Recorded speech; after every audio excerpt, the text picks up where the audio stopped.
receiver. When whole heat, I'ma drink thermos. Tell the bartender keep serving. I'm trying to be perfect. Use a dirty shit to clean dirt with. Only happy when the weed burning. Traded oxygen to breathe herb in. Smoke till I see curtains. Lungs fail and they cease working. Air is something that I need urgent. Suffocating, trying to squeeze words in.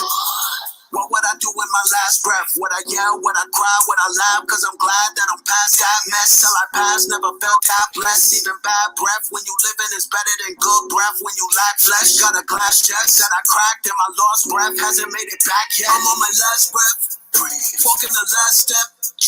I'm on the last test. Final answer and my last guess. Wonder what I gotta pass next. I'm on my last quest. So much harder than my last track. Mad bless. Hope I can outlast death. Grim Reaper got my address. Down to my last cent. Cash spent from a check I don't even have yet from my last rent. Swear this shit has got me mad stressed. I inherited my dad's debt. Never got to hear his last breath. And the only reason I ain't passed yet, I'm the first ever and the last left. I let the record show. I let the tech explode. Put up the weapon show. Pull up the Texaco. Knuckles in Mexico. Call up the technical. You know the text a blow. Shut that, I'm Plexico. Turn you to vegetable. Body electrical. Acid and alkaline. Body so flexible. The shooter's feast like an Uber Eats. Got a group of these suited, these scooter bees. While letting the Uzi Aruga speak. An American guard up in Cuba eats. The powers they seek, empowers the weak. They follow and creeps. Powers they be, inherit the world from cowards and sheep. Big to the mountains, top towers and peaks. Flowers and sweets, and showered our feet. The lightning and thunder, the shower the sleep. Shower the D's, it's not a verse, the sour receipts. What would I do with my last breath? Would I yell? Would I cry? Would I laugh? Cause I'm glad that I'm past that mess. Till I pass, never felt that blessed. Even bad breath when you living is better than good breath. When you lack flesh, got a glass chest that I cracked and my lost breath hasn't made it back yet. I'm on my last breath, walking the last step. I'm on the last test. Final answer and my last guess. Wonder what I gotta pass next. I'm on my last quest. So much harder than my last track. Mad bless. Hope I can outlast death. Grim Reaper got my address. Down to my last cent. Cash spent from a check I don't even have yet from my last rent. Swear that shit has got me mad stressed. I inherited my dad's debt. Never got to hear his last breath. And the only reason I ain't passed yet, I'm the first ever and the last left. It's like a track finish. I attract women, they the bad women. I'ma splash in them, leave a bag with them. Then I raise seeds to be mad different. If I die now, I'm coming back in them. Cause they dad missing, but they cash dripping. Cause they royalty, so they brag different. Ain't no ass kissing, never had feelings. Seen a white victim and a black witness. Mac gripping on my last mission. Yak sipping, blowing black ism. Gat missing, he was lax slipping. Smack hit him, now we act different. Apparition, the bad vision. The Mac a chip him and crash the system. Uncle Tom, cause you that willing. Fuck the law, I'm going back to living. Astral prism, the black religions. Activism to conversations. Sacrilegious, the palms of Satan. Black magicians, Babylon erasing. Raise our hands to the God we praising. Hustle in the marathon we racing. Nipsey at the finish line, he waiting. What would I do with my last breath? Would I yell? Would I cry? Would I laugh? Cause I'm glad that I'm past that mess. Till I pass, never felt that blessed. Even bad breath when you living is better than good breath. When you lack flesh, got a glass chest that I cracked and my lost breath hasn't made it back yet. I'm on my last breath, walking the last step. I'm on the last test. Final answer and my last guess. Wonder what I gotta pass next. I'm on my last quest. So much harder than my last track. Mad bless. Hope I can outlast death. Grim Reaper got my address. Down to my last cent. Cash spent from a check I don't even have yet from my last rent. Swear this shit has got me mad stressed. I inherited my dad's debt. Never got to hear his last breath. And the only reason I ain't passed yet, I'm the first ever and the last left. Hold on. We gotta ride out to something else real quick.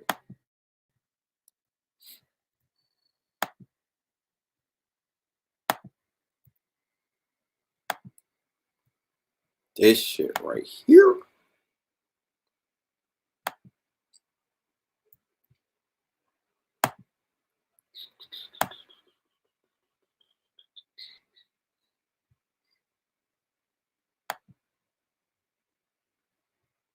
Hold on.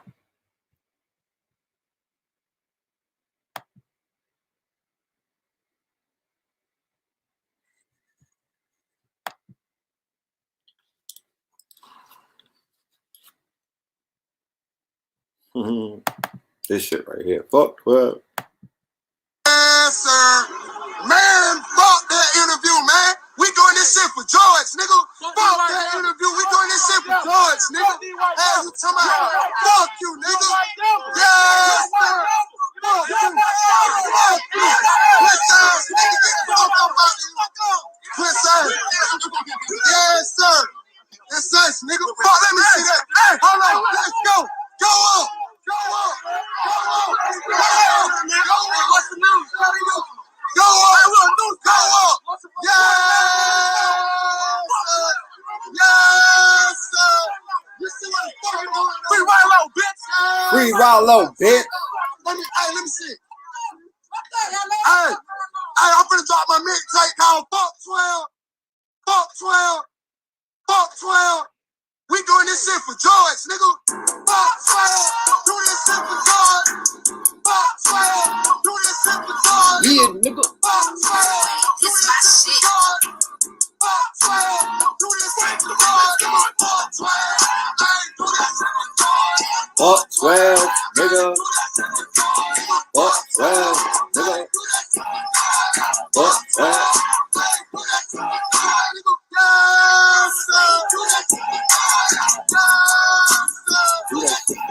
Nigga. Yeah. Free Rallo, bitch. Free Rallo, bitch. Fuck 12, nigga. Yeah.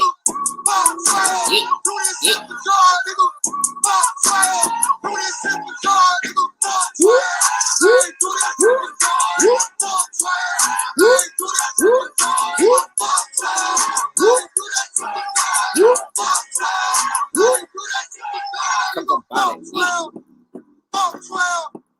Fuck 12. We doing this shit for George, nigga. Fuck 12. Fuck 12. Fuck 12. We doing this shit for George, nigga.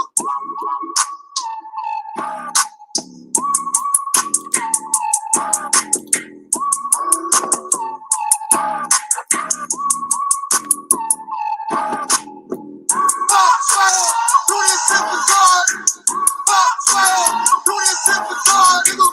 Fuck 12. Do this shit for George. Fuck 12. Do this shit for George, nigga. Fuck 12. Yeah, do that shit for George, nigga. Talk black to me. And that right there, my friends, is alchemy. That is that video right there is who we are in a nutshell. That is black magic. That is chaos magic at its finest. That's how we are going to take this thing back, right? We already have the foundation. It's us. The energy had to shift. Now that it's on the right frequency, you see what it looks like. You see what it feels like. Then we tell you niggas to hold on tight. Didn't we tell you that this is going to be the year of fear? And didn't we tell you that they fear the black planet?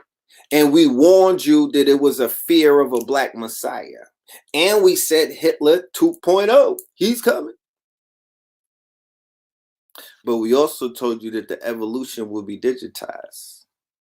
And then I said that we in too deep. You know what I'm talking about? Deep space, deep web, right? Deep mind. But then we said that if you have food, art, clothing, and technology and shelter, that the evolution will be digitized. And then you'll tap into the conscious industry. But we also said that we are the perceived threat. So we got to keep our third eye open on Thursdays. Third eye Thursdays. You got to keep that third eye open because they live. And now we can see clearly in the 2020 vision underneath the quote unquote Pluto and Saturn conjunction that brought the 90s back, right? Didn't we tell you that 94 is coming back? Who remembers that show? Press 1. Talk black to me. This is going to be a good show tonight, y'all. I'm so glad that y'all made it. You know, I know y'all were out there marching and whatnot. You know, salute to everybody that's out there marching, you know. Salute to everybody that's out there on the front lines. Salute to everybody that's participating in the insurrection, in the uprising. Salute to every single one of y'all. Salute to everybody who has a fire burning in their hearts right now. I salute you, right? I salute you. I say Hotep, Islam, Namaste, Shalom, Peace God, Black Power, and everything in between, right? Because we are all one. And we said it from the gate that it was never, you know, it wasn't a separate thing. It was a unified thing, right? It was a unified thing. And that's what we've been on from the gate. If you know anything about Know the Ledge, this might be the first time that you even saw me in your life. Or you've been watching me over 10 years. Or you might be one of the rare ones and been with us for 20 years. You know what I'm talking about? Shout out to AA. That was a monumental show last night with Ra Aku, AA Rashid, Cheyenne the Liberator, Red Pill, and Blue Pill. So if you want to know what we think about what's going on, you need to tap into that show. That was a special show. That was a bonus. That was on the 99th anniversary of Black Wall Street, which was yesterday, which the media did not even broadcast. Nick Cannon, I don't think he spoke about it, nor did Charlemagne, nor did P. Diddy, nor did Jay-Z, nor did T.I., nor did Killer Mike. There wasn't no State of the Unions. There was no state of emergencies. They didn't tie it in. Nobody captured the energy of that day. They didn't indict the government yesterday. The government could have been brought up on charges. All of those secret indictments, you niggas is sitting around waiting for pedophiles to get arrested. Like, what, you gonna do something to them? You bird ass niggas. You just sitting around waiting for baby fucking rapers to get arrested. You won't go and get them. You that's concerned, but you won't go and run down on them. You won't put a bag on their head. You let the police do it for you, right? Okay. So we know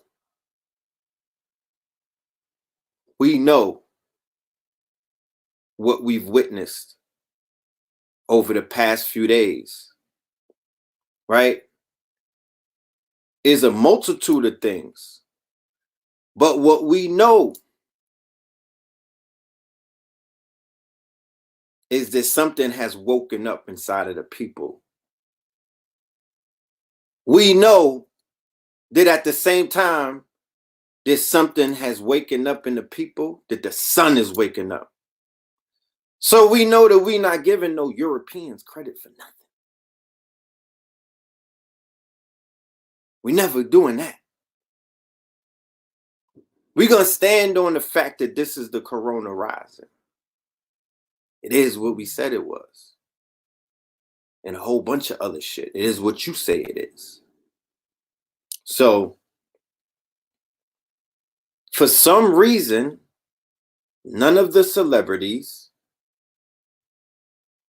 and I don't know, or I can't recall any of the conscious celebrities, touched on the most important thing that was supposed to have been touched on, and that was the 99th anniversary of Black Wall Street. Do you see how it all culminated? Do you see that if Donald Trump and the social engineers around the the programmers of white supremacy, of that system? Do you see if they did set something up, what it would be for and what it would be culminating? Because on the 99th anniversary of Black Wall Street, that's a white holiday too. That is a white holiday. Did their record labels tell them don't say anything? Did their handlers tell them don't say anything? Is Oprah doesn't she do yoga? Is she so out of touch? Because who was supposed to do the Black Wall Street miniseries? Who was supposed to do the Black Wall Street movie? Who was supposed to do the Black Wall Street webisode series? Who was supposed to do the Black Wall Street Netflix? I done heard about the Black Wall Street video game.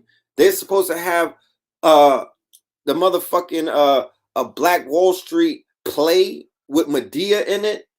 So you mean to tell me, with everybody at their hands on Black Wall Street, y'all conveniently missed that one? How could you miss that? Because by missing that, by not taking advantage of that day, by not consecrating the 99th anniversary of an insurrection, massacre, right? A massacre. Not just a massacre. This was a power shift, because you have to keep in mind, when Black Wall Street got destroyed, this is only 99 years ago. This is in the beginning of the roaring 20s, when Black people allegedly was enjoying having their best fucking life, right? And they killed the whole city. They killed the whole city. And it ain't like they just killed them and nobody knew about them. This was Black Wall Street. There is no city right now that I could even compare it to. So they burnt our people. And then, to show you that it's a ritual, and to show you that somebody is playing with the quote unquote energy of that incident, they put it on they based the whole Watchmen series on Black Wall Street. The whole entire Watchmen HBO reboot, because the Watchmen series on HBO, people might be like, what is he talking about? What I'm talking about is one of the most popular TV shows of last year, right?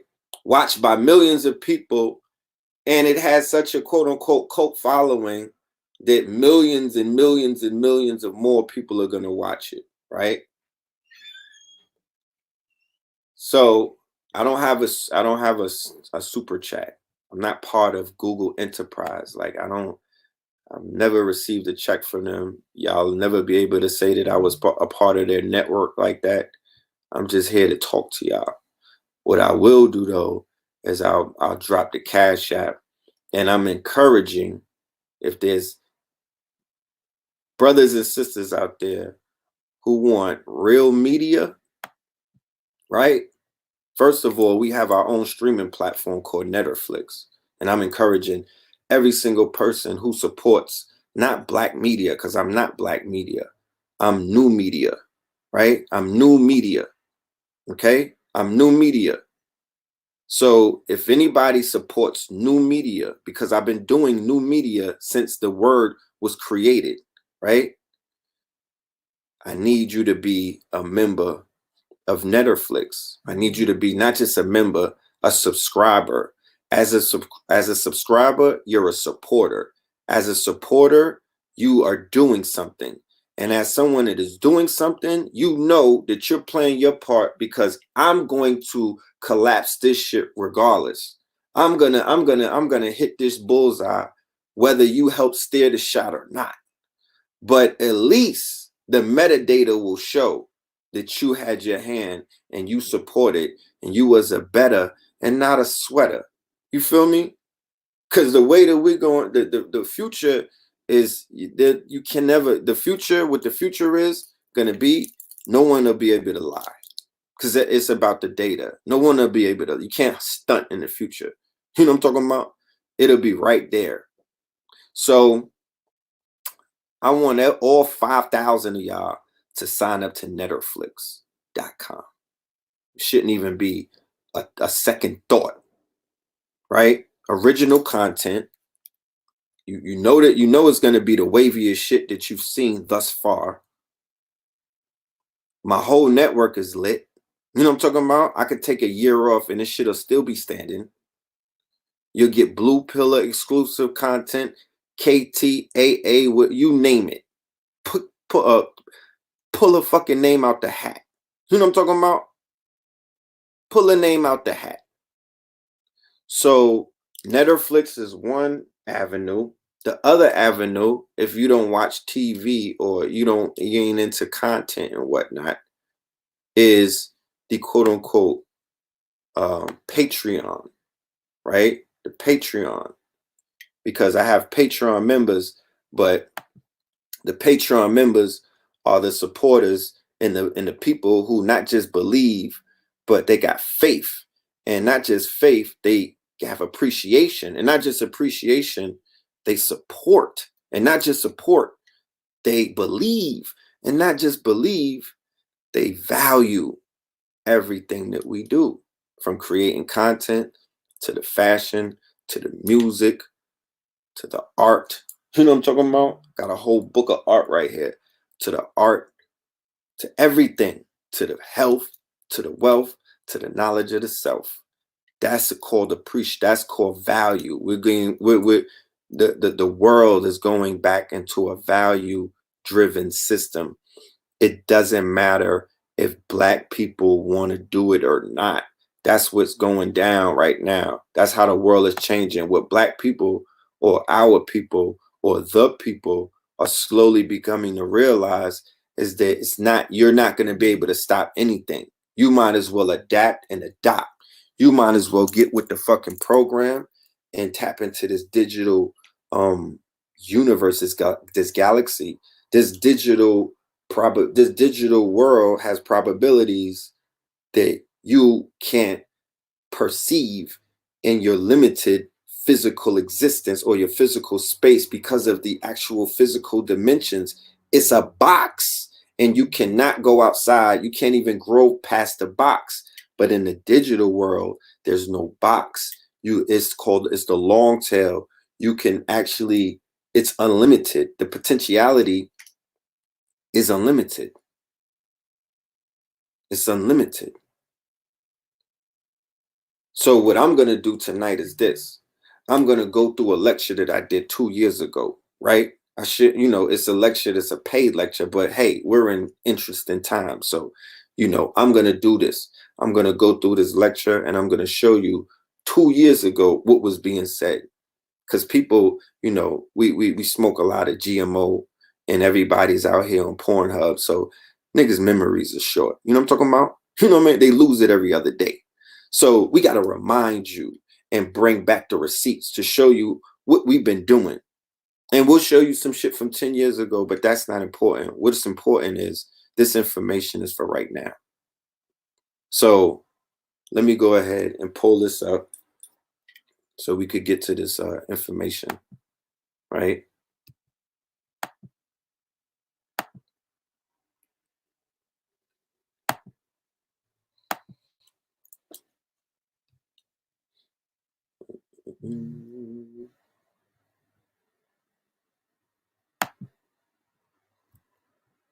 Right? Fear of a Blackamoor Messiah Houston, right? And this is going to be my disclaimer because there's other people who have copies of this PDF when I actually did it. So you know that I won't be altering it because I'm going to have shit on here. You'd be like, you just put that there, Red Pill. You showing off because you got your own platform. I'm like, no, fam. I actually taught this years ago. And if you were paying attention and not, and I'm not going to say anything derogatory, but if you were supporting and paying attention and not all over, you would have been able to get this information. but here you get it now. You know what I mean? Now, better now than never. But the information is about receiving it before it actually happens. So when it does happen, you are not thrown off by it and you can't be manipulated. Hold on, let me let you niggas see me when I cook this one up. Being able to receive information sometimes, this a little a little bit ahead of its time, right? It's priceless. You can't even put a valuation to that. The $20 that a nigga charges for these lectures or $30, that's a fucking donation, bro. That's taxes. That's nothing. Usually, if I was in a white space, it would be $2,500. That's how they're giving it up. And they're getting their bread. They're getting their bread. $2,500 a pop to have Joel Osteen yell at you. You know what I'm talking about? No, I mean, for real, think about it. So the information is ahead of its time. It's here to prepare you. So when things occur, you are not spun by Fox. You are not spun by QAnon. You are not spun by the internet, Wikipedia. You're not spun by CNN, Charlemagne the God. You're not spun by P. Diddy and Revolt. Niggas is out here getting cooked by Revolt. They out here talking about Van Jones for president.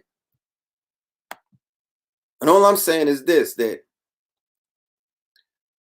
if pay attention to the information, do your research. That's why we started having these classes, because it's super important that we get our students, our KT aliens. You know what I'm talking about? We get our KT aliens in alignment, you know, and we get we get students in class. That's why it's very important that we get this KTL University thing set up. I'm gonna have my online university really popping. You know what I'm talking about? Okay, I see you out there in the front lines, Heru. You know what I mean? We're gonna do a call in after I do this breakdown for this lecture. I'm gonna send you a link so I could bring some people who was on the ground who could talk about what's going on the ground. Because look, man, the whole world is turned up. The whole world is turned up. And the simple fact that this is the 99th anniversary of Black Wall Street, and they did our people so dirty. You feel what I'm saying? And they committed so many atrocities against our people, and them people are still alive. And nobody from OKC never had the audacity to say something. It took HBO and the Watchmen to say it and do it, because the Watchmen showed the atrocities of Black Wall Street to millions of people, right? But the Watchmen was a story about a black god who was in Tulsa, Oklahoma, and he didn't know that he was God, right? And his woman, Angela Abar, right? She was a superhero who wore a mask, right? Her name, she was the man. What was her name? The mask, what?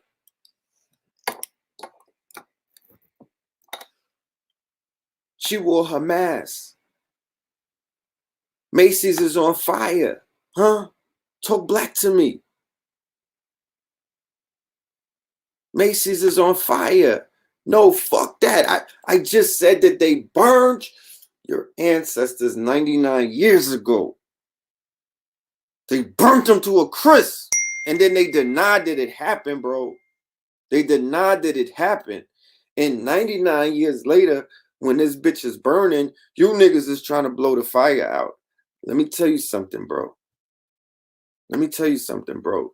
You need to exit the motherfucking perimeters right now if you on that energy. Because it's going to get hot in here tonight, my nigga. You need to exit the side. You need to get the fuck out of this goddamn tent before this shit lights up, before we lock the doors. Because when we lock the doors, there's no getting out, nigga. This is an escape room.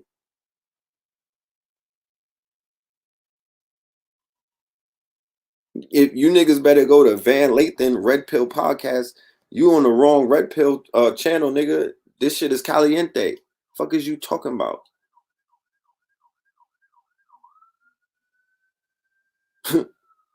These niggas are crazy. Our people is lit, nigga. The streets is lit. I don't give a fuck what happened. The trenches is lit.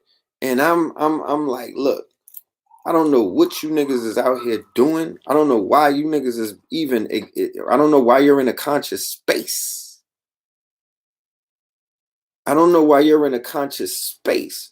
But the space that I'm in, I'm here for the motherfuckers that you scared of. I'm here for the, I'm from the trenches, bro. And I'm not trying to say it like I'm trying to be from there or nothing. Like, nigga, that's what I represent. I came here directly from the motherfucking trenches, nigga, with the shit on my back. So when I see my people waking up, when I see my people, when I see the sleeping giant roaring, when they said when he wakes up, it's going to destroy this shit. It's gonna burn it down. This is the Black Messiah. This is the messianic force that they fear, bro. This is why Trump has deputized the motherfucking militias to come and kill you niggas. You understand? This is why they told you can't come outside, nigga. The fuck is you saying? This is the fucking sun woke up. Y'all are getting caught up in the politics of this white these Europeans. Once again, they're triggering your inferiority complexes. You know what I'm saying? They're triggering you. You niggas are standing too close to them. Get into a black space, you bird ass niggas. You know what I'm talking about? And tap into the energy that's on this planet, nigga. Everybody is online. What are you talking about? What are you talking about? Everything that they said that this shit is, it is, nigga. It's the corona rising. And I don't know why you niggas signed up for the flight if you niggas are scared of heights. Get off of the fucking plane, nigga. Jump right now.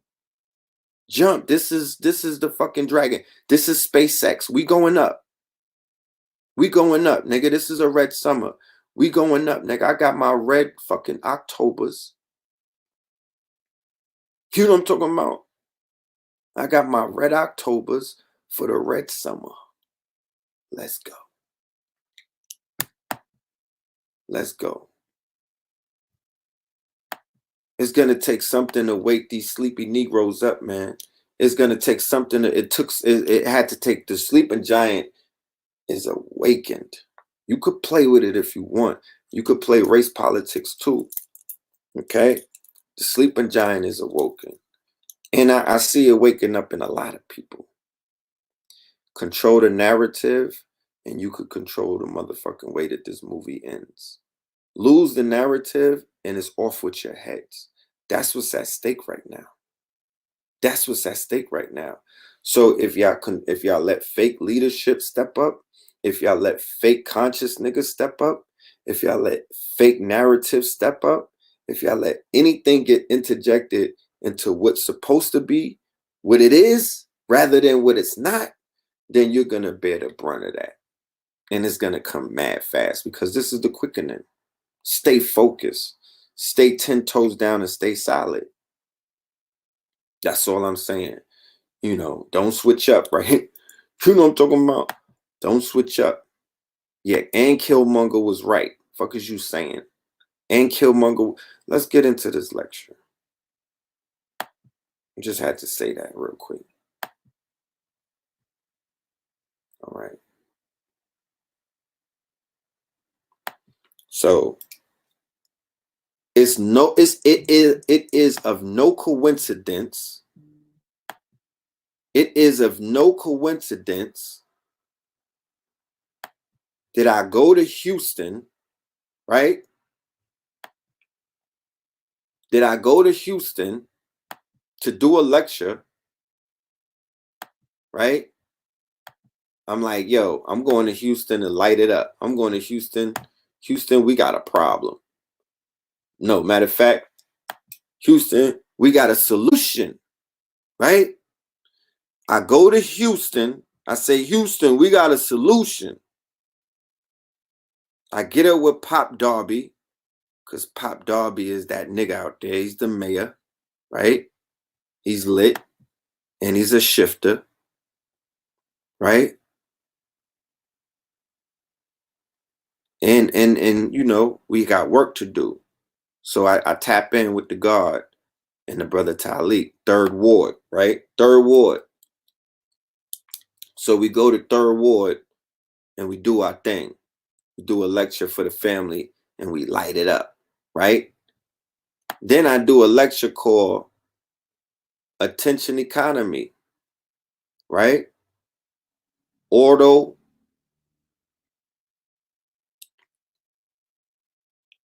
Where's the flag for that? There you go. Hold on 1 minute. Let me show you.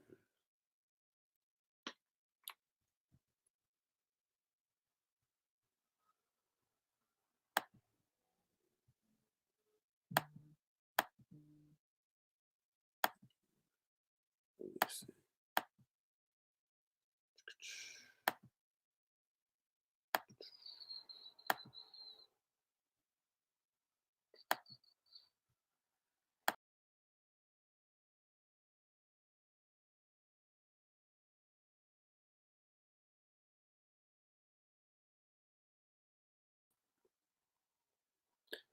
I was looking for a particular flag.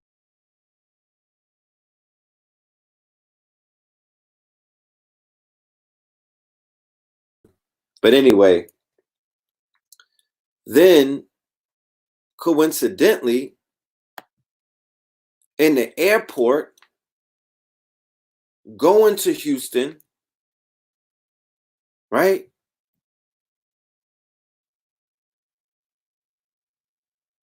I'm like, damn, I'm feeling something in the airport, right? And usually I would mind my own business because truthfully, I don't broadcast anything in the airport. Why? Because if anybody knows, it is taboo to do any kind of videos before you go in the air. And you don't let your enemies know that you're about to get in the airplane, right? So people speak against, right? People speak against going live or doing any kind of videos whilst in the airport. Don't even take a picture. Usually you take a picture when you land, right? I'm giving y'all game. Like when you land and you're safe, then you upload the airport shit. Because then if the haters throw all of that energy, you know, they can't make your plane crash. So I was so bothered in the airport that I was like, nah, I'm going live. And I made a video because I had a layover in Orlando, right? And I was like, yo, why these white people looking at me like this, right? I'm like, what's going on? What the fuck? I had all fatigue on. I had my Garvey. I was all fatigued, right? Head to toe with a mask on. And I got all my shit on. I got all my shit on. So they like, damn, this is not one of these Black Lives Matter Negroes. This a different nigga. You know what I mean? They might think I'm a Hebrew because of the Hebrew shit. They're scared of Hebrews, right? So, you know, I got my hair braided. They think I'm Kendrick. So they're like, you know, they giving me this ill energy and I'm giving them some shit back too. I'm like, fuck is you looking at? Like, what are you looking at? Like, you good? And, you know, we just having stare downs and whatnot. And then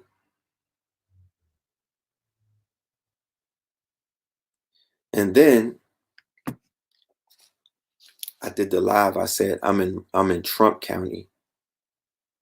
The Trump people look bloodthirsty and they look sick as fuck, right? They had a nerve to not be wearing masks. And these dudes was looking like the Walking Dead. A lot of them. They were looking desperate. They were looking real pasty. They were looking mad skinny, like beyond skinny, like anorexic. Like You feel me?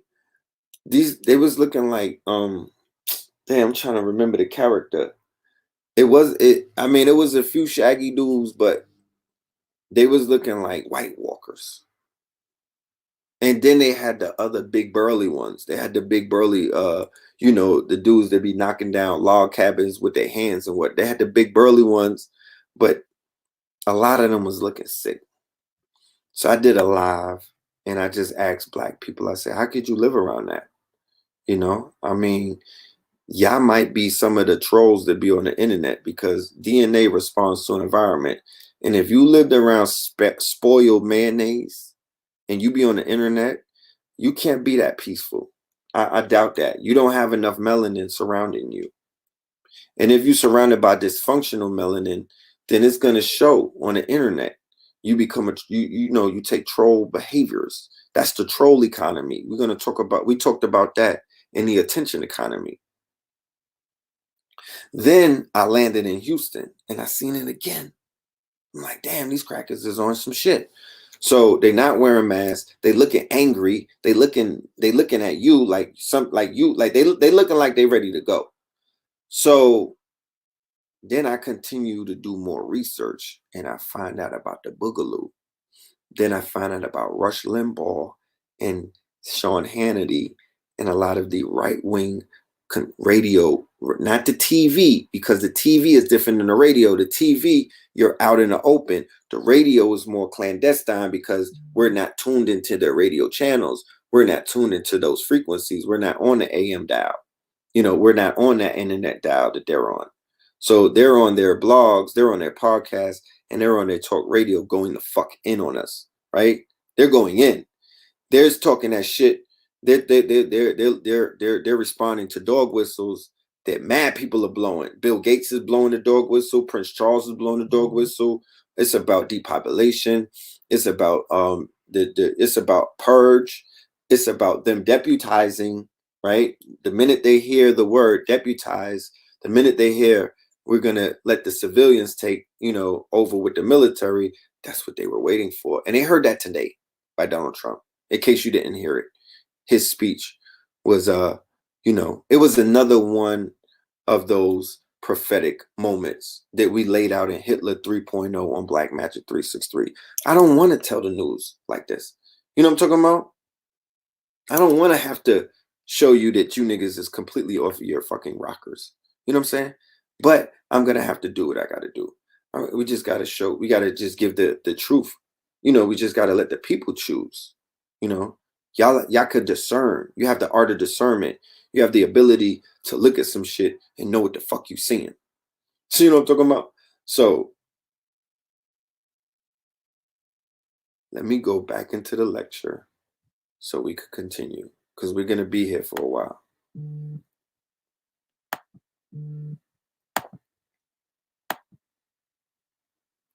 Fear of a Black Amor Messiah, Houston. Houston is lit. The day I left Houston, the whole grid was lit. It was lit. I left it and it was lit. It turned on. Now Houston would never be the same from what it was the weekend that I was out there.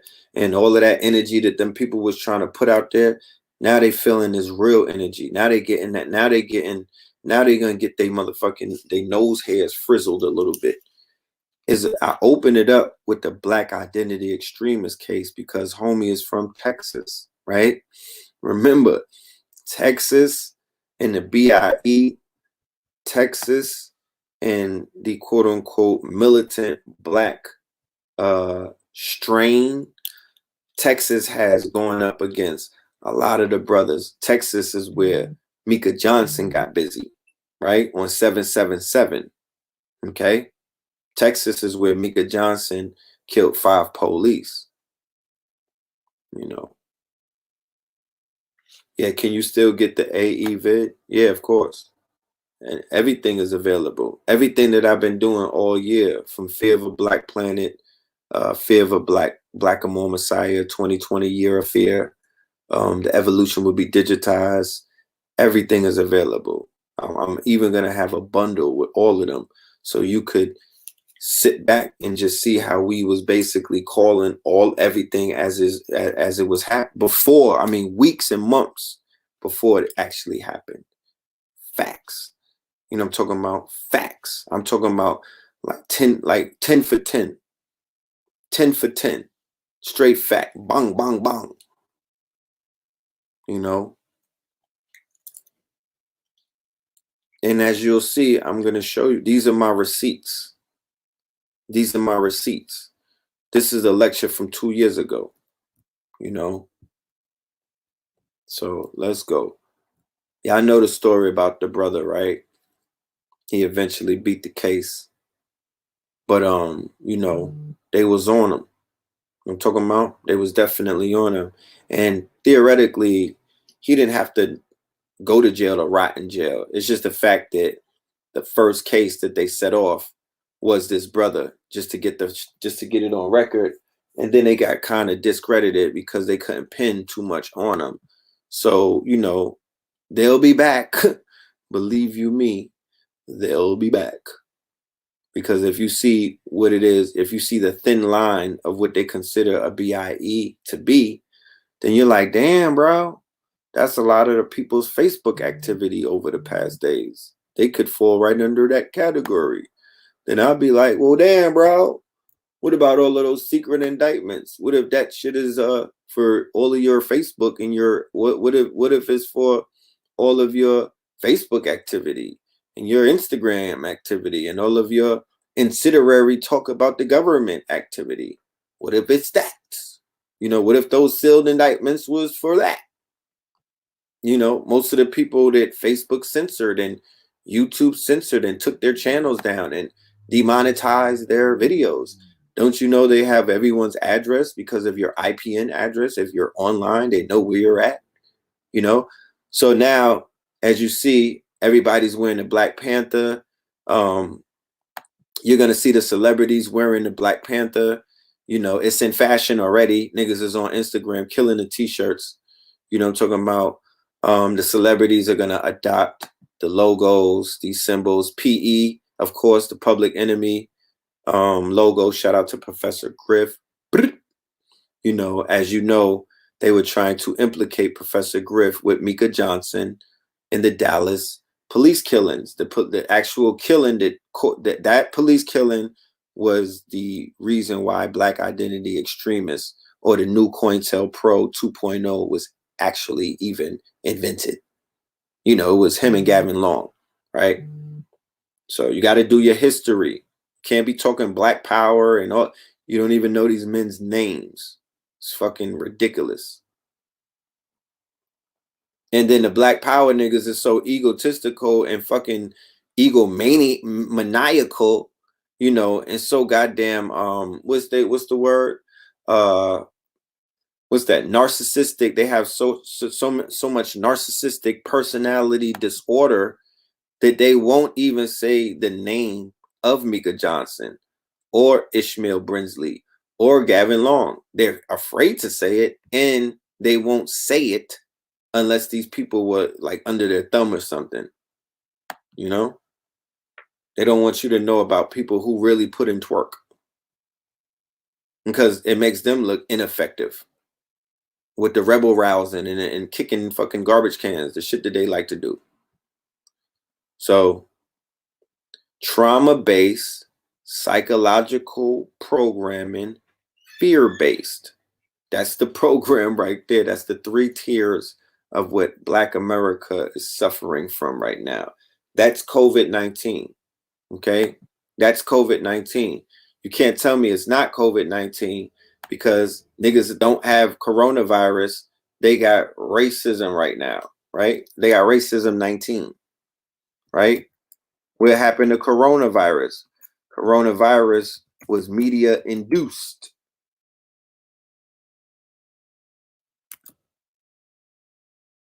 Have you seen her? Nobody in the protest was wearing masks. Are they sick? Did they die though? Did you die? Who has seen the coronavirus? So we could prove that Not that it wasn't real. No, there was a virus indeed. But we know that a majority of the deaths and the murders that were committed, right? They were murdering people in broad daylight in the hospital, right? They were killing them with the respirators. They were killing them by misdiagnosing them with medicine that did not work. It accelerated whatever their pre-existing conditions were. The side effects were usually death, right? So fear-based psychological programming and trauma-based. Every time you see the trauma porn, which is a black man dying, a black boy dying, a black body, a black cadaver, right? It creates um,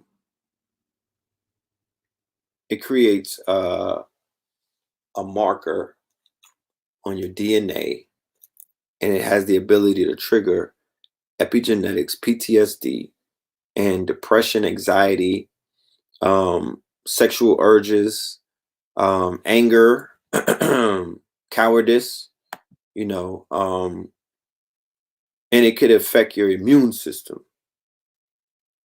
right? You're not supposed to witness your own dying, taking their last breath, right? Taking their last breath is something sacred. Just you're not supposed to see that, That's why they cover the sheet, right? You're not supposed to witness that on your cell phone. Okay. Yeah, COVID is the Europeans. Like, come on. Who came with the viruses? Who came with smallpox? Who came with the gonorrhea? Who came with it? And I'm not being facetious, and I'm definitely not being what people would call racist, because first of all, there is no race. There is no white race. You just created that with the Whittemore Party. That's some shit they cooked up in a longhouse. You know what I mean? Probably over some peyote and some shit. So let's get off of that. Over some goddamn cocaine, while they were playing with each other in a coffin in one of those goddamn lodges. That's some new shit. It's a social construct. So no, we're just giving you the facts. Don't get it confused. So you got to go and get intelligence assessment. Go and research intelligence assessment. Okay? And it says that the FBI is scrutinizing and possibly surveilling black activists in its search for potential extremists. The report, which the FBI Counterterrorism Division prepared, identifies what it calls black identity extremists as security threats, right? Now that you got to listen to the language, because the language is going to speak about the measures in which they can take to eradicate the threat. So a security threat in a post-Trump world, a month from now, after he wigs out and goes full Hitler on niggas, a security threat means that they have the right under the Patriot Act and other things that they will enact to basically drone him. If you're deemed a security threat, you could be eradicated. Okay, that's what they've done in China, Philippines. I'm gonna show you. So when people say Event 102, remember Event 201?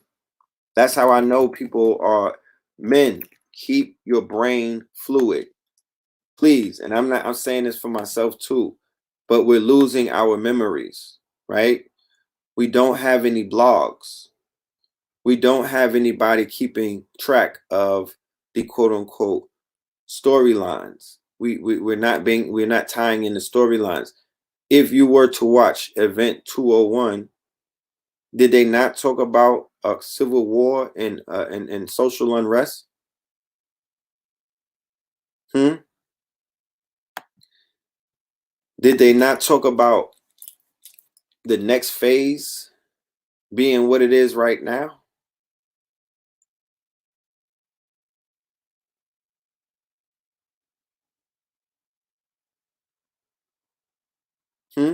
They did say that the next phase after the COVID, because remember, this is ultimately about depopulation. This is ultimately about getting rid of a large population of the world and setting the stage for it, right? Is the FBI setting the stage for increased surveillance of black activists? You bet your bottom dollar. They're going to roll out everything. Woo!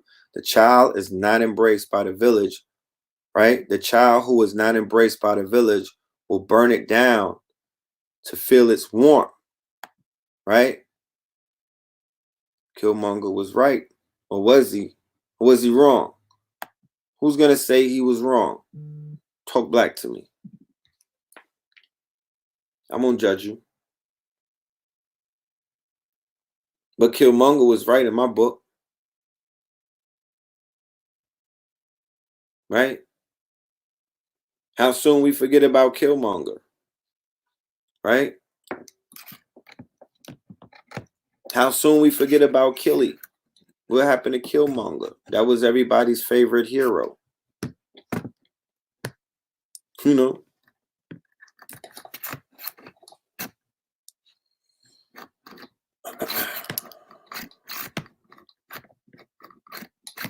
Hold on, y'all. Hold on.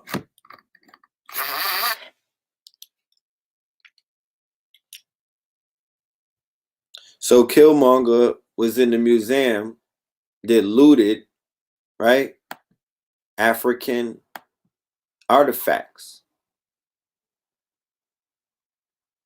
right?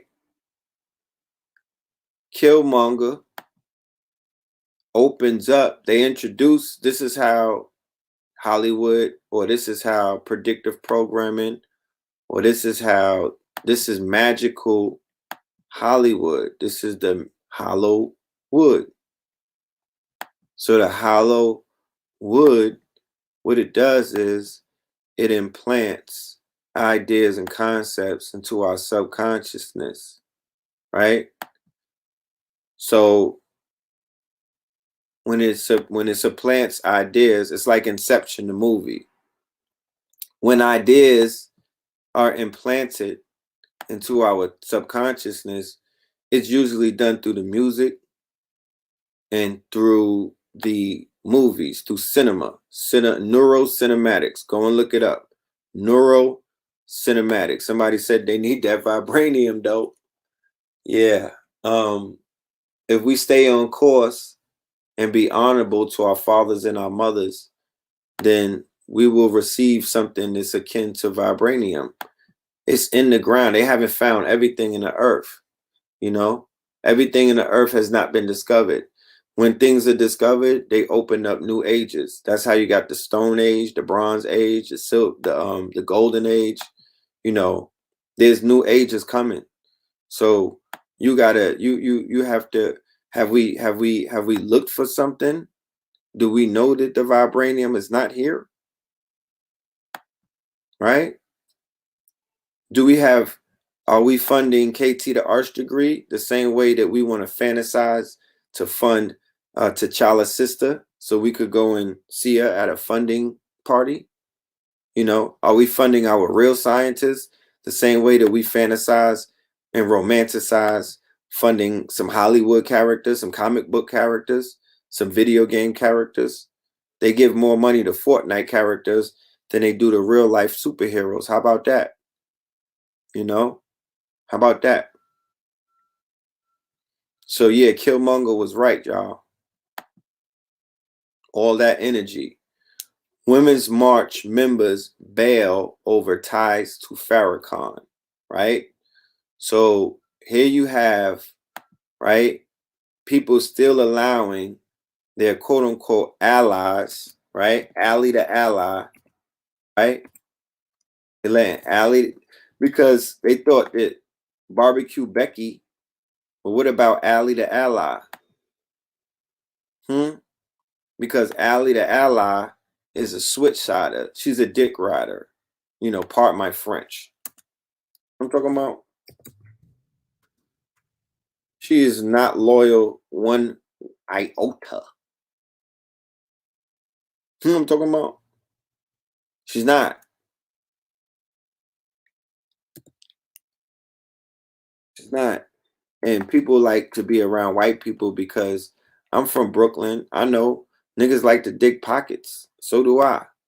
I'm from the bush. You know, I like to hit a pocket or two. And y'all like being around white people because they let you dig in their pockets. and it's all good. It is what it is. You niggas are getting your personal reparations. You ain't waiting for the ADOS to secure the bag. You're just gonna get your personal reparations. But ally to ally is not really an ally all the time, okay? Because that shit comes with restrictions. That shit comes with strings attached. All of their little money and trinkets and fucking cameras that they let you, and lenses they let you niggas hold lenses and whatnot. It always is. There's always a string attached. They're gonna pull the string when you least suspect it. So keep playing games, all right? And shout out to Tamika Mallory.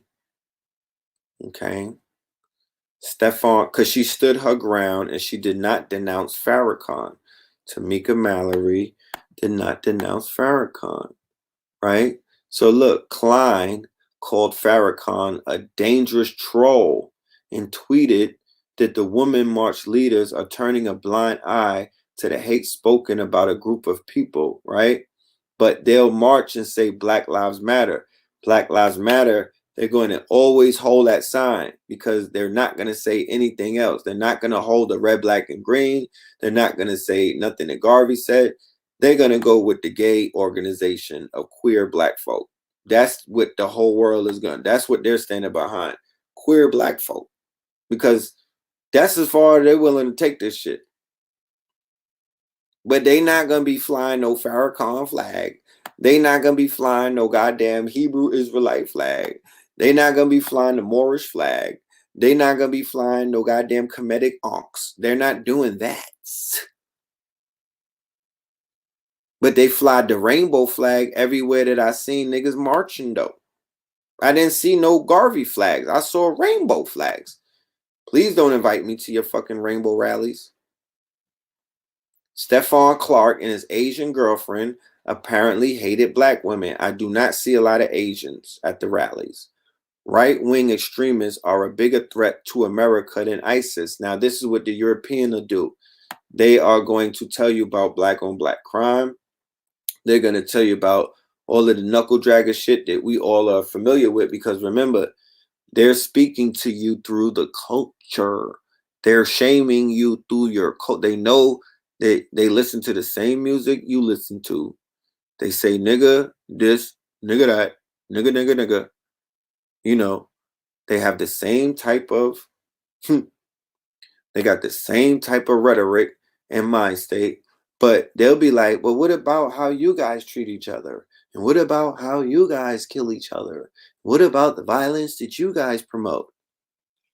And I would say to them, why are you worrying about us? You haven't done anything, ally, to clean up your white friends because you haven't done anything to do anything to bring any type of justice whatsoever. You haven't brought one ear to us. You haven't brought us one pinky, a toe, or nothing. You know what I'm talking about? You ain't did nothing. You ain't did nothing. There's people out here catching wild stains and whatnot. His whole army surrounded us. Europeans ain't putting us on to that. They're not really helping us out with that. They're not doing no citizens arrest with them against the malicious. You know what I'm talking about? If they're your allies, put a fucking gun in their hand and tell them to protect the fort. Tell them go to the woods and push them back. Because this is either it's the same person, it's them, because I can't tell the difference between white folk any fucking way. Some of y'all, the ones out there that do the twirling, y'all know how to categorize white folk better than me. But what I do is I identify who's a German, I identify who's a Russian, I identify who's from France, I identify who's from Spain, I identify who's from Ireland and who's from the British Empire. That's how I break down my Europeans. I don't even call them white. I break them down by their fucking nationality, bro, because that's how you could tell who's who and what's what. And then you know what's at. Then you got to make them denounce a whole bunch of shit before y'all even start hanging out. Yeah. Wait till the new rule book come out. Wait till the new rule book come out. Yeah. You niggas are gonna have to make a choice. You're gonna have to make a choice because y'all letting people come around a little too easy in your sacred spaces, and they're really out here to kill you, and they're bringing information back to their people. And these people here have never been punished. No black politician ever said got no smoke. None of you black niggas with badges made any deputy. You never deputized your children or your homies to make citizen arrests. You know, nobody is cracking any cold cases. Nothing comes across my timeline. I mean, I might be a subscribe to the wrong thing. The alt-right has killed and injured at least 100 people, right? So they got their body count. They could say that we at war and stand on that because they got their body count. You understand? And you don't. They could tell the world, wait, hip hop, you mean the black people, the gangsters from hip hop? You mean that music that my girlfriend likes to listen to? And she tells me about those guys and how attractive they are. Well, we're out here killing them. How about that? And we got a few of them in our basement. And I'll show you online where they're killing their babies. Like we're killing their, we you got to understand the depravity of what you're dealing with. Dylan Roof is considered not by red pill standards, but this is research that everybody is this available to the world. That if you go to Wikipedia or if you study it, nigga said July 7th spin black. Y'all are hilarious. Are you serious? Y'all are hilarious. So Wikipedia, and if you go and look it up,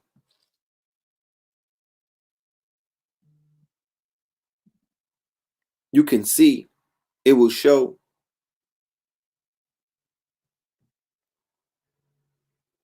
that none of these people who have killed our people have ever been killed by our people in retaliation. Not near one of them. Right? None of these killings have been avenged by white allies. And they have brought no justice whatsoever to the table for all of these killings that have already taken place. Because according to Wikipedia, Dylan Roof was the one that started the race war. They attribute a race war to being started by Dylan Roof. He set it off. So according to Wikipedia, it's already a race war taking place. Of course, white men kill their Asiatic women all over. It's all over the news. Yeah, but they don't put that on mainstream. Dylan Roof is a hero in white culture. Somebody is going to be arrogant enough to make a song and praise him, right? He is a hero at the Daily Stormer on Breitbart in the alt-right chat rooms and stuff like that. And the police who killed the brother George Floyd, they probably look up to Dylan Roof, and they read his manifesto, which triggered them, because all of them are triggered right now. And I'm telling you, if they're not triggered against us, then the white boys are triggered against their own. But everybody is damn near triggered at this point. Because you got to remember, in places like Portland and in places like Minneapolis, there's a lot of race mixing taking place. And the relationship between melanated people and Europeans are different than they are in other cities. You know, cities like New York, that is extremely segregated. My city is very segregated in regards to white children hanging out with black kids, and we kicking it. That happened when they started giving black women jobs and shit in the city, and they started watching Sex in the City. They wanted to be what's the thought out of the group? They wanted to be her and start hanging out. Or they had the white girl was the thought out of the whole crew. And they wanted to be was the chick with the strong nose from Sex in the City. What's her name? She got a strong nose. What's the lady with the strong face?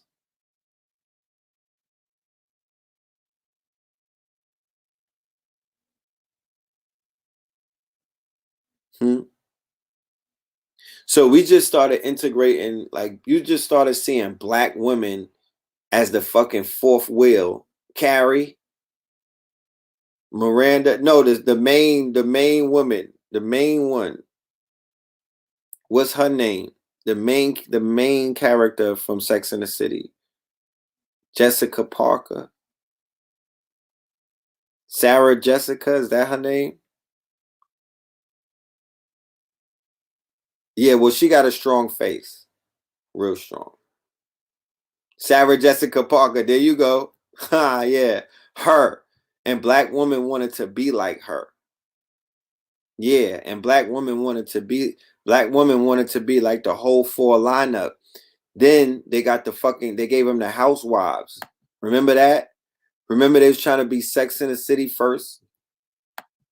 Talking about, oh, she's cute. You're fucking lying.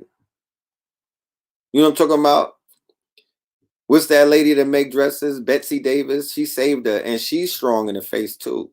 And so is Donatella Versace. She's like a fucking she like a Dalmatian.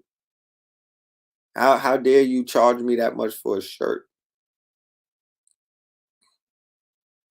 And Donatella Versace like a fucking Dalmatian with a wig on. I wish I would. And y'all be giving them praises. What's up with Virgil, huh? That nigga sending $50 donations. Virgil don't sell nothing that's for $50. Oh, Samantha's the thought. Yeah, a lot of Samanthas out there. Holla, yeah, it's a lot of Samantha's, thottises out there running around. You know, and then they gave him the Atlanta Housewives. So they jumped off of Sex in the City onto the Housewives and became fucking Nene and them and fucking Portia. You know, because everybody is role playing. Yeah, I'm gonna be nice. Everybody's role playing. You've been with women who out here with 8 fucking personalities. This shit is like a cable channel. They switch into different fucking, the 1 minute they the host from they switch into Tamar Braxton. Then they turn into B Simone. You know what I mean? Yeah, then they turn into fucking Cardi B. Oh, grrr. I'm like, bitch, who are you? What are you doing? Where's my friend? You know what I'm saying? Bring her back. Like, that's why I'm like, stop watching TV. Stop watching fucking TV because they hit y'all with the illest virus. Talk about Corona. They hit Black America with the illest viruses, right? In a very long time. And it was called reality television. Reality television. Oh, it was Patricia Fields. All right. Betsy Johnson. It was Patricia Fields. A store that probably got looted the other night in Soho. I think even she didn't go out of business. They looted it because they ran out of Dior. They ran out of Chanel. Pop Smoke is in heaven right now doing that dance because they ran through Soho and cleaned it out. Why? Because the 90s is back. And we used to do that back in the days. We were boosters called a steam team. And you know what the steam team used to do? Loot, my nigga. We used to go into Soho and 34th Street and run out of the fucking door. How about it? And you can't judge us. You cannot judge us because we were outlaws, okay? And we paid the price with the fucking Joe Biden crime bill, right? He sent niggas to the mountains for doing shit like that. But that's what we was doing in 1994. The same things that they're doing right now. Yeah, the low lives. My crew was called the G-Force, and the steam team was out of Canarsie, the same place where Pop Smoke was from, Rise and Power. Yeah, the Deceps. We had beef with the Deceps. You know what I'm talking about? But I had peoples that was Deceps. You know what I'm talking about? Yeah, we still do the same thing. We was tearing Soho to pieces. Matter of fact, they was doing broad day, running from store to store, and nobody was approaching, nobody was doing a thing. And that was called the grimy 90s. When you niggas listening to RZA versus RZA versus what's that man's name? Premier. When you listening to RZA versus Premier, and they playing that 90s grimy 90s, bro, that's a soundtrack. It was really going down in the streets. The music was trying to catch up to the streets. It's reversed now. It was the sound. It was a soundtrack, and it was really going down. Stop playing with me. I know we're in a politically correct, bizarre world where we supposed to be all moist and whatnot, but family, the shit was going down, bro. Let me tell you. It was going down. The 90s, bro. And that shit is being that it's back. Protect your neck. That's all I got to say. If the 90s is back, nigga, protect your neck. You was wearing all of that hill figure and shit. You're gonna really find out what the 90s was about. You seeing it right now, cause shit was lit. Real talk. Shit was lit. I feel sorry for you niggas who can't swim. So the one who set it off was a 22-year-old, the dude that was Asian and white, right? Remember my dude with the little dick energy, right? He was mad that the girls wasn't checking for him, Elliot Rogers, and he killed 8 students at UC Santa Barbara in 2014, right? So he was the first of 13 young alt-right killers who have now claimed 43 lives in 5 years.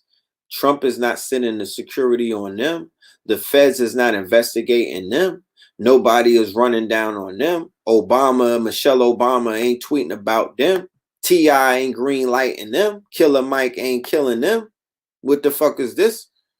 Black Lives Matter ain't marching. They don't got no smoke. D-Ray ain't puffing up his vest for them. Here goes the names. Where are they families at, little nigga? Where the fuck is they people at? Nigga, you got to clean them up like you clean everybody else up. Where's the cleanup crew? Y'all don't want no smoke. These niggas out here cleaning you up. And they don't have nothing to worry about.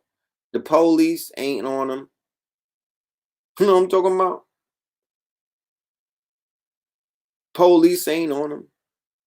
The gangs ain't on them. The homies ain't on them. The boxers ain't on them. The niggas that's in the Army, Air Force, Marines, Coast Guard, DEA, ATF, they not on them. So these guys are running wild. Red Pill is not the police, so that's not my job. I'm not here. I'm not deputized, nigga. I'm not here to lock niggas up, but you niggas are. You niggas are the police. How about that? How about you the police and you scared? Scary ass nigga. And you got smoke for your own folk. But here they are stepping on our people. They stepping on niggas for years. Yeah, LL got bars. I'm gonna pull it up. They've been stepping on niggas for years.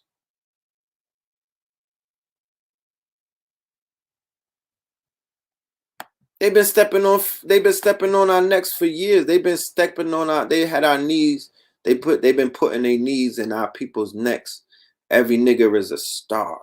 So anybody that they kill is a fucking legend, right? Shout out to everybody who lost their parents, right?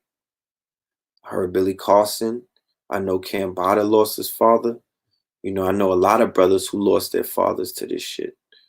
So what I'm saying is, what's really good? The Southern Poverty Law Center counted over 100 people killed or injured by alleged perpetrators influenced by the so-called alt-right, a movement that continues to access the mainstream and reach young recruits. Do you know how many white people are grabbing their guns and logging on to listen to Rush Limbaugh to tell them what to do right now, right? And to hear they Trump already gave them the orders that it's about to go down. They're getting themselves ready, right? Look at this. This was 2 years ago, but check this out. Muhaddin Bahadet, this brother was known in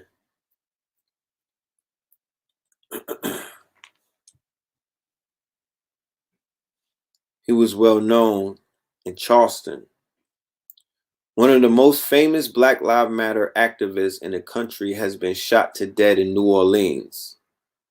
Muhaddin Moye, aka Muhaddin de Baaha, was killed at 1 a.m. on February 6 after being shot while riding his bicycle. His niece, Camille Weaver, wrote on a GoFundMe page. The fundraising page adds that de Baaha was shot in the leg and died of blood loss at a local hospital after attempting to cycle for help. Weaver writes, around 9:30 a.m., we received a phone call saying that he had died due to excessive blood loss. We don't have many details, but we will update as soon as we do. His family was raising money for the Baha's body to be brought back from New Orleans to his home in Charleston. At the time of the writing, the page has raised close their goal to 7,500. There are no reports from New Orleans of a suspect being in custody or identified, right? So they called him a random act of violence, right? So this would be like the sixth person out of the Black Lives Matter camp, right? And people who are not necessarily affiliated with them, but affiliated with the Ferguson things that have been dead, found dead, right? Darren Seals, one of the most noticeable brothers who lost their lives, who got murdered. And, you know, it's ironic. It's like, how could we go and do rallies, right? And then the persons who are doing the rallies get killed, but nobody is doing the rally for them. I don't understand.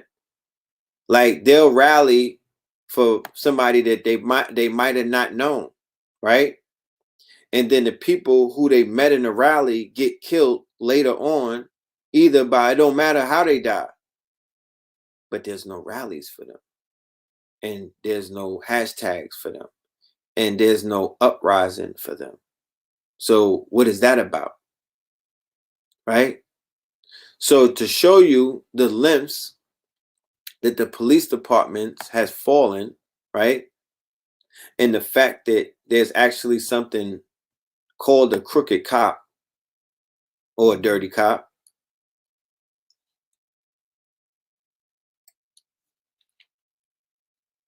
or a rogue cop, or a criminal cop. There's a case in Baltimore, the same place where Freddie Gray got his spine snapped, and they had an uprising. They burnt it down, right? There was a case of a gun trace task force that was selling drugs, right? They were stolen from the pharmacy, and they was killing people, right? And they was out there killing people. And they wound up getting cops to flip, and they told the whole story on how dirty these cops were, right? And how wicked they were. And they killed this man right here. He was a witness, right? So these real life rogue units exist. Look at these. These are young black men, right? Look at these brothers. When people say, oh, it's the white cops. No, look at these brothers. Okay? So it's the oath. It's the oath. It's not the skin color. It's the oath that they take, right? It's the fraternal order that they belong to.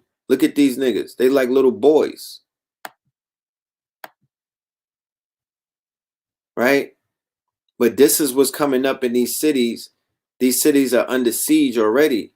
So either these black men are going to become gangbangers, right? Yes, rest in peace to Corin Gaines. That's where they killed as well, right? So either they're gonna grow up and be bangers,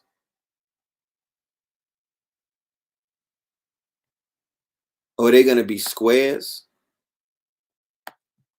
or they're gonna be bodies. They're gonna be victims of gun violence and stuff like that. They're gonna be prisoners. They're gonna be crack dealers or crack heads.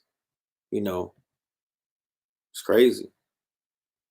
The Wall Street Journal: Chinese police add facial recognition glasses to surveillance arsenal. Get ready for that rollout in America coming tomorrow.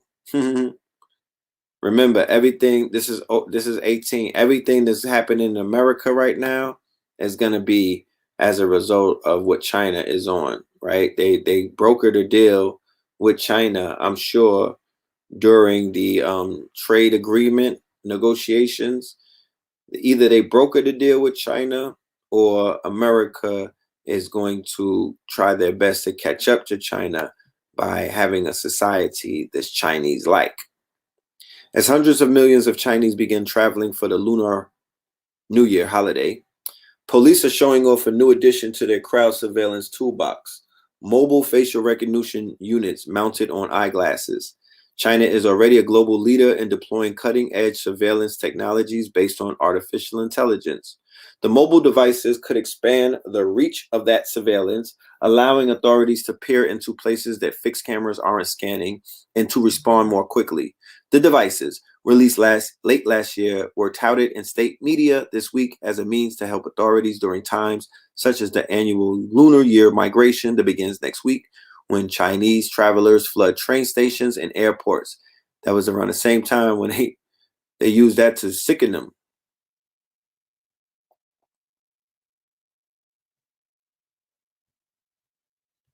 So states, democracy that continues its disturbing retreat. So states are beginning to lose their democracy. More than half of the countries in the latest update of a Democratic Health Index saw their scores decline. That's a good thing in my book. That's a good thing. For all of these Europeans and these white people, these white walkers, they want to talk down to the people and have the audacity to ever tell somebody where to go and how to get there. We have to remind them on a constant basis. And this is the foundation of the hatred. This is where the fear comes from. This is where the quote unquote jealousy comes from. This is where a lot of the quote unquote resentment for our people come from. It's the fact that these people go to sleep scared every night that the truth is finna come out, that the truth is going to spill out one day, that they are not who they say they are, and the depiction of history that they lied to you about is completely false. And the illusion or the image or the facade of what you heard and what you thought was white, because it's not even white. They're not white. You know, hold up something white. That's not them. They're not even white people. They're Neanderthals. They're Nordics. They're Pilgrims. They're Europeans. They're Caucasians. They're Germans. They're Franks. They're Gauls. You know what I mean? They're Spaniards. They're Portuguese. So you just got to let them know, man, listen, cheddar man, cheddar man. Say it like Candyman, nigga. Cheddar man, cheddar man, cheddar man. We should write a movie about fuck Candyman. How about Fort Greene projects with a gentrifier and Cheddar Man is coming through to turn some shit upside down?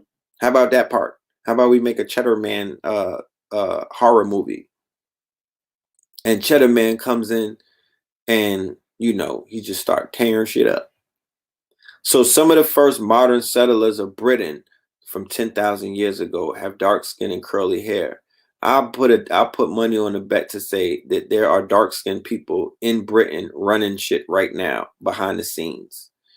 You know, do you know that the Queen is no longer in the goddamn Buckingham Palace?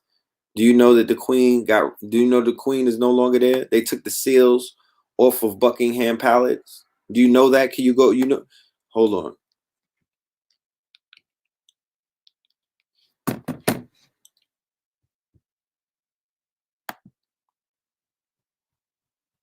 Hold on a cotton pick a minute.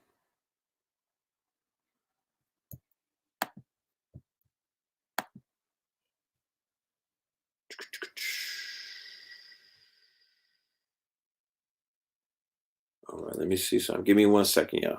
Give me 1 second. I am looking for a video that somebody sent me of them in front of Buckingham Palace, and it's empty.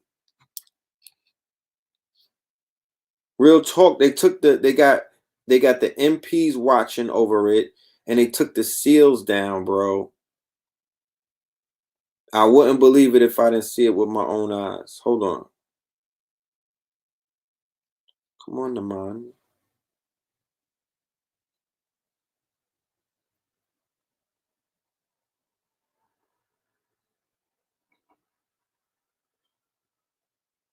And all of my stream chasers, the brothers and sisters and the stream chasers, you're going to be receiving an email from me tomorrow, and it's an emergency.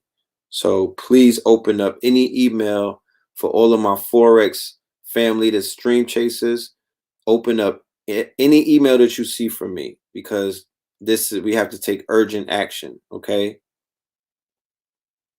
You know, we might have to take urgent action immediately, effective immediately. So just look out for the email. I keep everybody updated. So yeah, I'm when I find a video, I'll pull it up. Wait, what?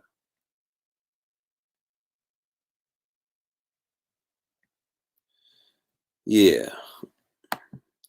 So Cheddar Man research, right? Cheddar Man fossil was discovered in 1903 in a cave in the village of Cheddar in Somerset, southwest England. He is the oldest complete skeleton to have been discovered in Britain and would have been part of the last wave of immigrants to populate the region after the Ice Age. Today, white Britons can trace their roots back to descendants of these people, and it was initially believed that Cheddar Man had fair hair. It was initially believed that Cheddar Man had fair hair and skin. Now, after cutting-edge DNA analysis and facial reconstruction by a team of scientists from the Natural History Museum and University College London, it is believed he had blue eyes, dark brown to black skin, and dark curly hair. The pioneering research, published in advance of a TV documentary, shows that the pale skin that is characteristic of modern Europeans is a more recent phenomenon than previously thought. It also suggested a person's geographical origin was not always associated with the color of their skin. Okay? So, what's that saying is that for my brothers and sisters that are out there, please do not feel intimidated by any European, especially if you live in the UK.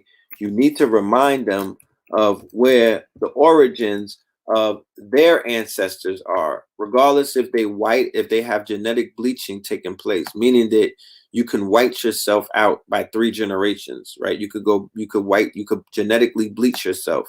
So remind them that they've been genetically bleached to the recessive that they are right now, but that's not who they originally were. So there is no such thing as go home immigrants. There is no such thing as go back to your country, because the Moors actually, got that whole shit popping during the Dark Ages. And a lot of those Europeans who even survived the plagues and survived the wars and stuff like that, it was because of the fact that they had the immunity in their bloods. They had stronger blood, but the ones a lot of them didn't make it. So no.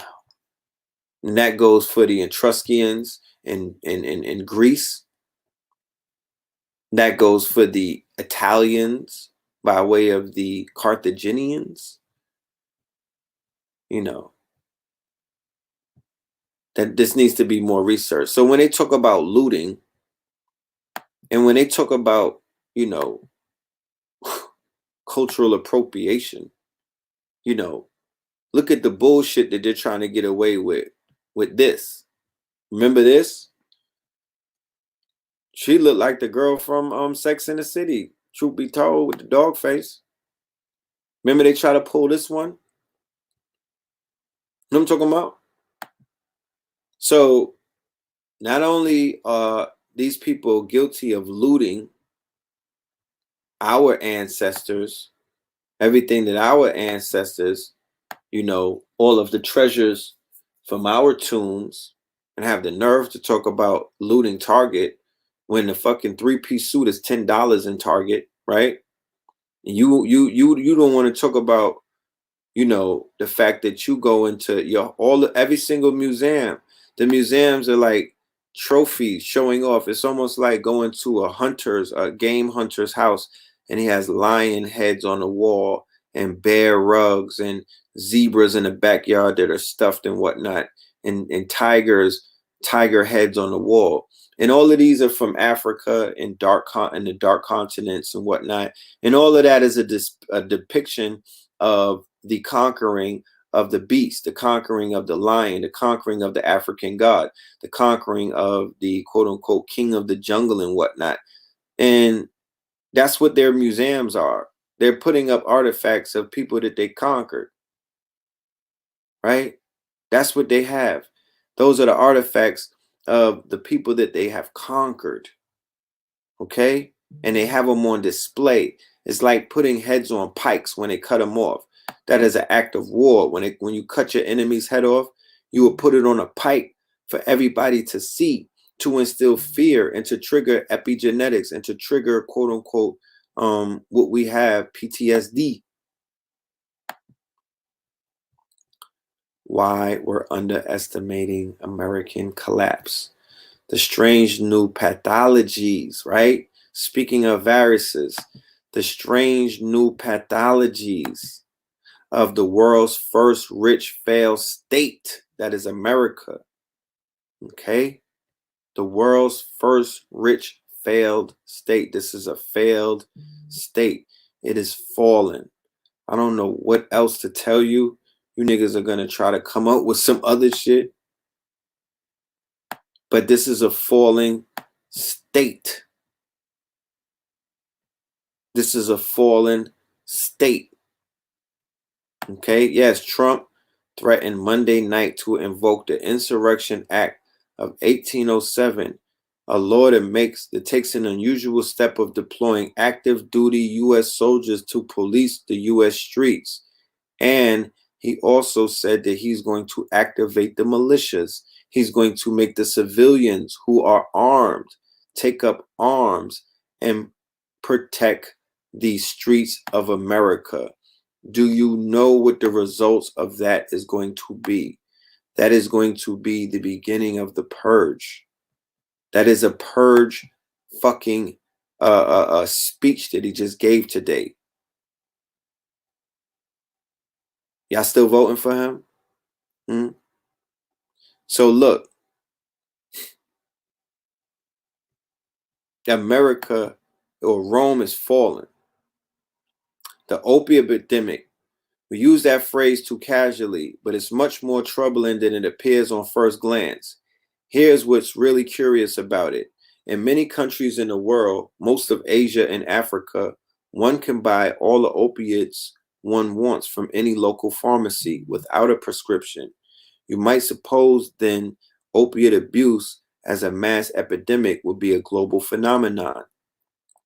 Yet we don't see opiate epidemics anywhere but America, especially not one so vicious and widespread they shrink life expectancy. So the opiate epidemic, mass self-medication with the hardest of hard drugs, is again a social pathology of collapse, unique to American life. It is not quite captured in the numbers, but only through comparison. And when we see it in global perspective, we get a sense of just how singularity troubled American life really is. Think about the quote unquote night of the living dead. Think about after 8 p.m., white supremacy groups and police control the streets of Minneapolis. I live here. After 8 p.m., white supremacy groups and police control the streets of Minneapolis. I live here. We need help, family. Okay? We need help, family. Huh? Where are the Black Q supporters at right now? We need help. Where you cannot breathe. I get it. We need the brothers said they need help in Minneapolis. Right? So think about the opiate epidemic real quickly. Think about the amount of Americans right now who are on the hardest of opiates, who are Trump supporters, who are Fox 5 News watchers, who are scared to their wits because they're watching the TV and it is showing the quote unquote riots. It is showing the insurgency.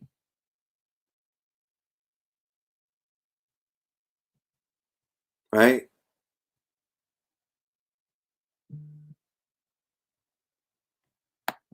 It's showing you. Think about it. Think about Night of the Living Dead. Think about Fear of the Walking Dead. That would be the people on these. Oh, that's that opiate shit. That's the opiate crisis. So who's going to deputize the opiate people? Who are going to deputize them? Because that's a that those people go brazy. Those people go brazy. So who's controlling them? Do the streets got them, or do the people, do the government got them? Trump dismantling the post office. Are you serious? You know what I'm talking about? The Q is just white propaganda. Trump, I didn't know about Trump dismantling that. Somebody said put them Call of Duty skills to use. Yeah, I'm going to have a live call in this week. I'm going to do a live call in this week. You know, I actually, matter of fact, I got $600 and I'm about to buy this podcast system. And like I said, what I'm doing is I'm creating a new media empire, a standalone one, because I don't get supported by anybody but my supporters. If the people are not supporting it, I'm not going to get support from other people in the community like that. Then it's not like they're just throwing bread at us. It's not like they're just giving us supplies and resources. They're like, nigga, if you catch up, and I'm cool with that. I took that challenge and I ran with that shit, and I'm fucking here. You feel me? Without none of their help. So what I need for the people that's really serious, because we did this we've been here so many times before, and I'm not a reactionary. I'm proactive. As you can see with the information, I'm proactive. I don't react, because the people that are reacting, they don't have the depth of information that we have. That shows you they're only reacting off of Associated Press information. They're only reacting off what the talking point of the moment is. They're only reacting off of some shit that's on Twitter, the trending topics. It's not a teacher. That's not a scholar. That's a reporter. They're still official, but that's a reporter. Give them their designation. Give them their proper terminology so we don't misappropriate these people out here. That's a reporter. That's not a scholar. That's not a prophet. That's not a teacher. So I'm proactive. And people who are proactive don't receive this kind of support of people who are reactive, because when you're proactive, you have to have faith in that person, that they're giving you information that might not feed your dopamine. It might not feed your trauma body. It might not feed your pain body at the moment. But it's information that I promise you is going to benefit you in your walk, in your journey, in your edification of who you are on this planet, working to tap into your higher self. man, woman, or child. It is not, my information is not gender based. It's not gender based. And it's not based on no organization. You don't got to believe in no God. You don't got to believe in no entity. You don't got to belong to no tribe. You don't have to pledge allegiance to nothing to get this information. This shit comes without no strings attached. So what I'm saying is I'm looking to have, I want 9,000 Patreons. To be honest with you, it's 44 million of us. I'm only dealing with 0.01% of y'all. I want 9,000. I want 9,000. That's my studio audience. And we will put on like we was in Hollywood, nigga. It's a movie every night.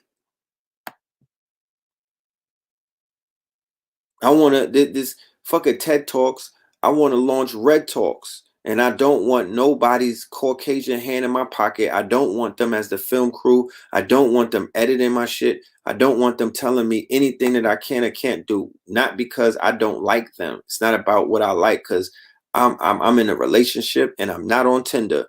So fuck what I like. You know what I'm talking about? Fuck what I like. It ain't about what I like. It's about what's needed at the end of the day. I need to not look over the talented, melanated millions of people that are out there. I need to work with them first. And then if that don't work, then I'm going to just work with the machines, my nigga. Because to be honest with you, me and the machines work better than me and anybody else. Me and the machines, I have an intricate relationship with the fucking machine universe. How about that? How about I'm Conway the goddamn machine, nigga? I get it. Me and the machines, I work better with machines than I work better with with any other human being. Put me in a room with some computers, put me in a room with a laser cut printer, put me in a room with a 3D printer, put me in a room with a vinyl cutter, a direct to garment printer, put me in a room with a laser cutter, put me in a room with the with a driller, a drill that could drill through the stones and whatnot, that could drill through these stones like quartz and stuff like that. Put me in the room with some machinery and I'll show you magic, my nigga. Put me in a room with a green screen and a red camera. Put me in a room with a supercharged, the $50,000 Mac computer. It's me and the machines versus the world right now, nigga. It's me and the machines versus the world. And I don't need nobody else. I got my queen and I got my machines. And I'm actually good with that. You know what I'm talking about? I'm gonna let that work. I'm gonna let the machines work for me. I don't know what you niggas is talking about. I'm gonna let AI work for the pill. They don't talk back. They don't get jealous. They don't have agendas. They don't get the COVID.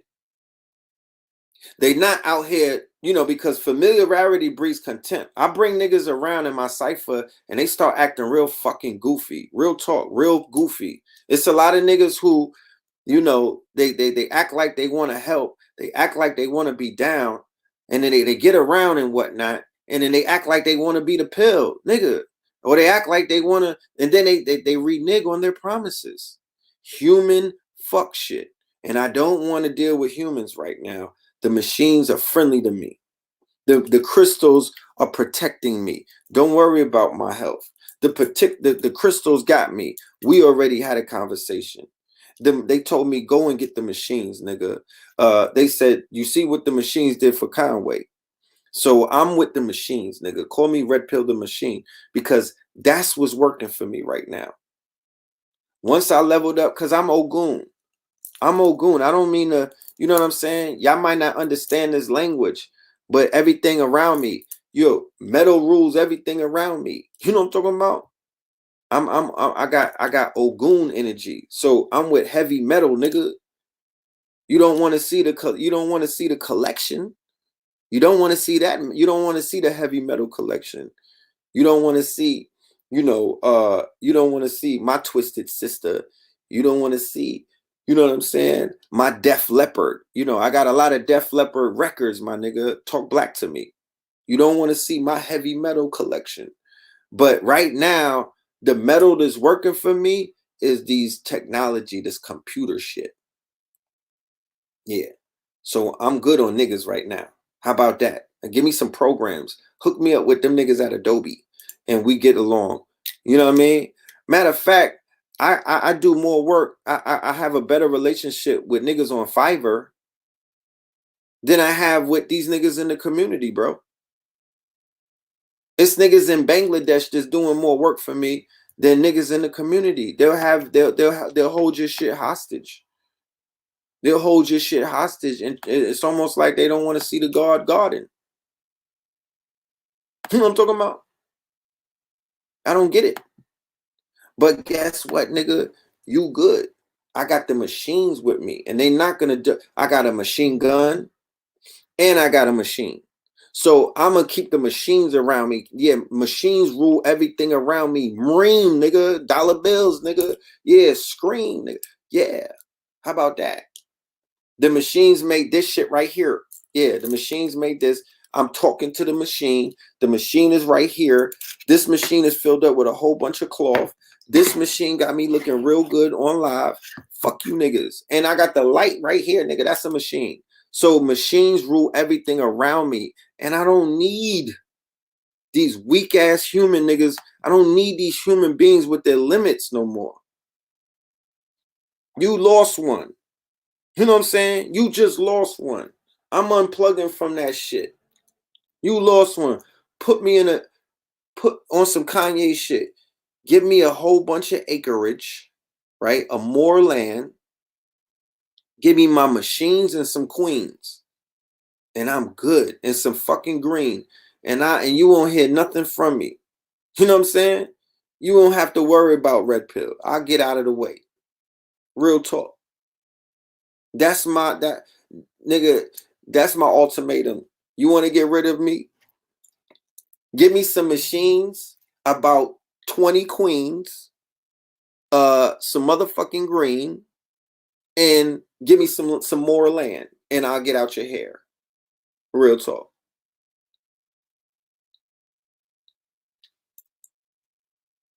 Yeah, we birthed the machine. What you talking about? That's an extension of our brain. You mean to tell me you're not gonna shoot off you're not gonna shoot the AR if niggas is coming at you? You're not gonna pick up the chopper? That's a machine. You're not gonna let the Draco go? You're not gonna let Cali go? That's a machine. You mean to tell me you don't want the blicky with the laser on it? You don't want the baby with the laser? That's a machine. You niggas is not going to get the iPhone 14? That's a machine. What is you saying? What is you saying? I don't need no friends. I got this. Wait till you see the machine behind me. I got this, nigga. I'm coming through like Tony Stark's. This is the age of Ultron.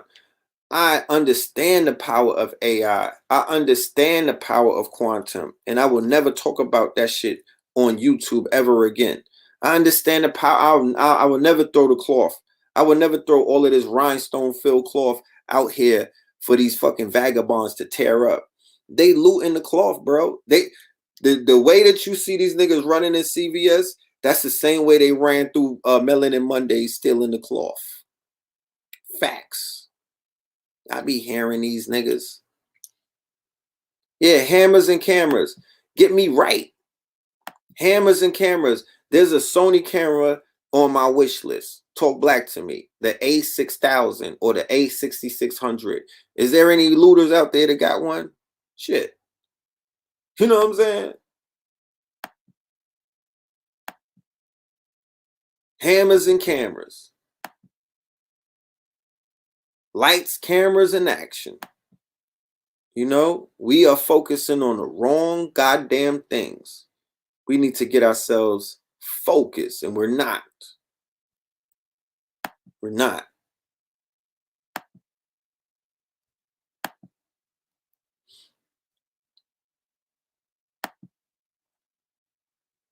Opiate epidemic. Yeah, Donald Trump signs a bill revoking Obama-era gun checks for people with mental illnesses. So now there's a bunch of crazy-ass white people that are armed to the teeth, right? And they got a bunch of these people, too, that they don't want to talk about no more. So I show on my page, right? I'm supposed to be cross-referencing this with things that are going on. Hold on. I showed on my page, and I'm gonna show it again. That they brought the baby they brought the baby troops out. And people keep look at this.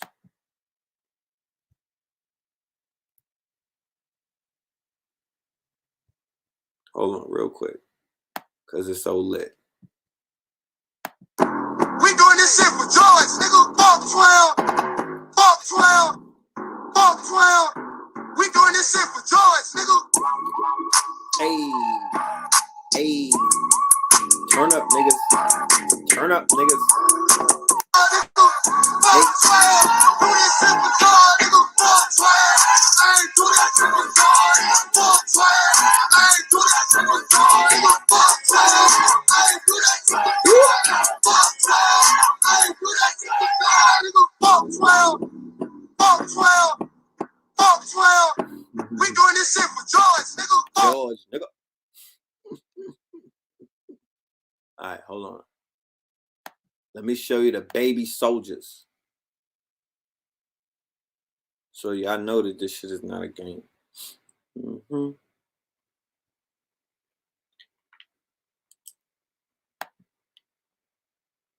It's honestly weird. There's literally like a 12-year-old out here, 13, maybe 14. I don't know what the fuck y'all got running. It's honestly weird. There's literally like a 12-year-old out here, 13, maybe 14. I don't know what the fuck y'all got running. It's honestly weird. Right? So they deputizing their children. They're deputizing little Timmy and them, because little Timmy and them, their rites of passage is to kill an African or a black man. That is the rites of passage. Their rites of passage is to kill.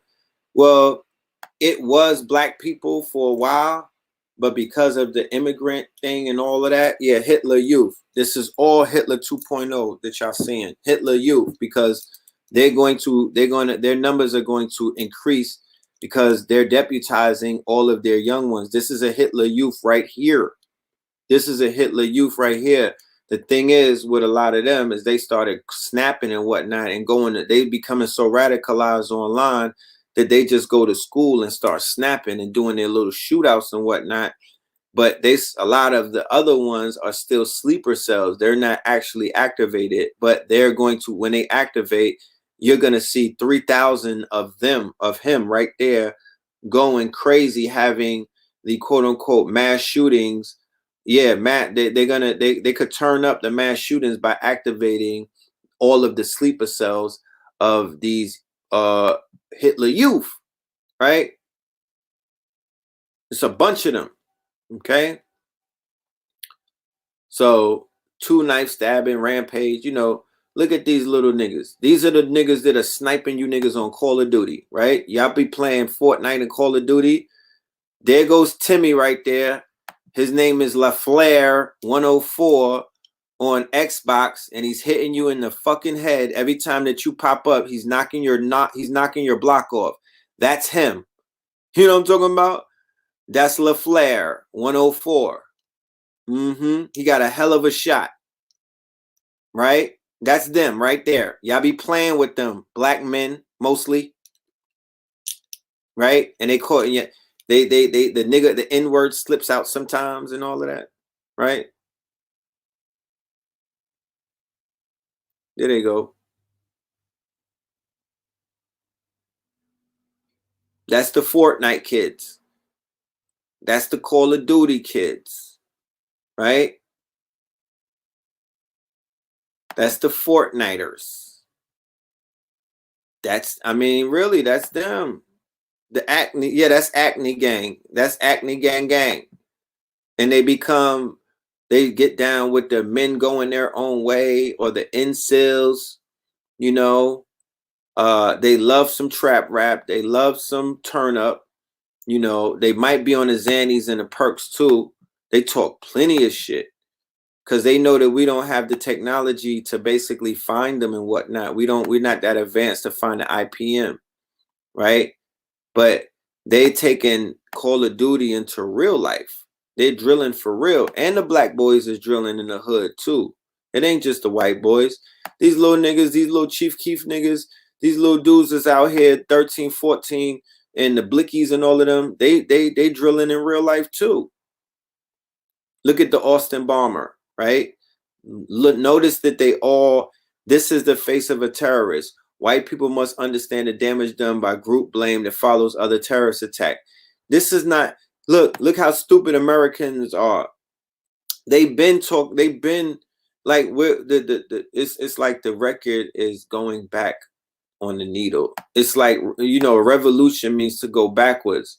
So we're back in 2020, still acting like we're surprised, still acting like we forgot, still acting like they don't exist, still acting like, oh my goodness, still letting them amongst us, still not you're not vetting them. I'm not saying don't let them amongst you. You're not vetting them though. And if there's any European who's listening to me, you would applaud the fact that I say to vet, because you told me to tell the people, yo, red pill, make sure when you bring white people around, you vet them, dude, because I'm telling you, man, these fucking guys are slick, man. They're trying to kill you, and there's a lot of agents out there. They tell me that I should vet them. So they know what they're talking about. And that's right. They're like, yo, vet these pieces, and these are the questions to ask them. So if a real ally will tell you the real questions that you should be asking these Europeans, ask them what books did they read? The last 10 books did they read? Did you read Noam Chomsky? He's a CIA asset. Were you reading Ayn Rand? Oh, really? You were reading Nietzsche? Errol Bernay? Wow, okay. Really? Confucius? Like, you got to find out you have to find out the mentality. They're operating on different type of programs, right? Their programming, you could find out their programming based off of their education, their occupation, their religion, and their nationality, because the different nationalities have different nigga gripes.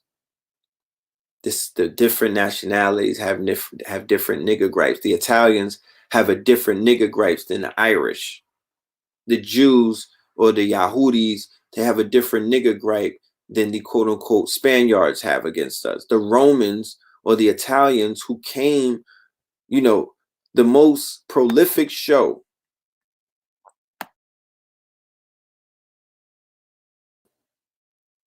on cable last year, outside of The Watchmen, because The Watchmen, in my humble opinion, was one of the most prolific shows. And The Watchmen's the origin story of Angela Abar, who at the end of the series became the most powerful god or goddess in the DC universe, because Dr. Manhattan in The Watchmen is in DC. Dr. Manhattan is the most powerful character in all of DC universe, way beyond a Superman. He doesn't even come close to a Superman. The things that he could do, he probably could snap his finger and explode a Superman. So the premise of the whole season of The Watchmen was to introduce you. It was the origin story of a black goddess, who her name is Angela Abar, right? And there was a black god in Tulsa, Oklahoma. And then yesterday was the 99th anniversary of Tulsa, Oklahoma. Now, while the rest of America was burning, right? While America was on fire. And then today you have a president who has a speech that could potentially be the beginning of an insurgency that could be similar to 99 years ago with Black Wall Street, right? Right? There's so much information in The Watchmen. Hooded Justice. They had a homosexual scene in there, but it was important that they showed that, because Hooded Justice would be like the Boule. Hooded Justice would be the black man who is the quote unquote entertainer, or the, you know, the, he's the first black superhero, you know, he's the first black, you know, but he's a Batiman on the low, right? And that's indicative. They shot it in a MacTown. That's indicative of the black man that you see today. But the Dr. Manhattan was in, he was black. He was a black man at first. His name was Calvin. And he had a tachyon ring in his third eye. A tachyon ring. The shit that Azariah and them and Dr. Blair was talking about for eons. And he's asleep like Hiram Abiff is asleep in a shallow grave. He has a tachyon ring. His pineal is calcified, meaning that he doesn't know. He's God. This is an analogy for all of us. We are God, right? Here in the flesh, right? Not because we could do what you thought Charleston Heston could do. No, because we are a divine manifestation of the Father and the Mother. The Father being the Son, the Mother being the earth, and we are the child. We are the highest form of the animal kingdom. So we're the Son. We're Heru, right? And that was an ill series. But the illest series was Godfather of Harlem. That was the illest series, bar none, for black people, that is. This not dealing with fantasy per se, because the Watchman feeds our occult mind. We all have an occult mind. We all have a shadow self. We all have a quantum mind. Don't talk about fantasy. Oh, it's not real. Retard. You have a subliminal, subconscious quantum mind. That's what Disney is feeding. That's what Marvel is feeding. That's what Sony is feeding. That's what Xbox is feeding. They understand that there's a part of you that can't distinguish real from fake. So that part. But Godfather of Harlem, although it had fiction in it, laid out so many variables. But one of the variables that I hope that you walked away from that thing realizing is that the Italians were white devils. And Bumpy and them were black devils. Okay? As uncomfortable as that may seem, that's the reality. They were two devils fighting each other. Okay? And then you put in the element of a reform devil, right? Which would be Red, right? They called them Red. Detroit Red. Malcolm X, Malcolm Little, right? El Malik Shabazz, Red. That's what they called him. That's what Sabi called him, Red. He used to run with Red.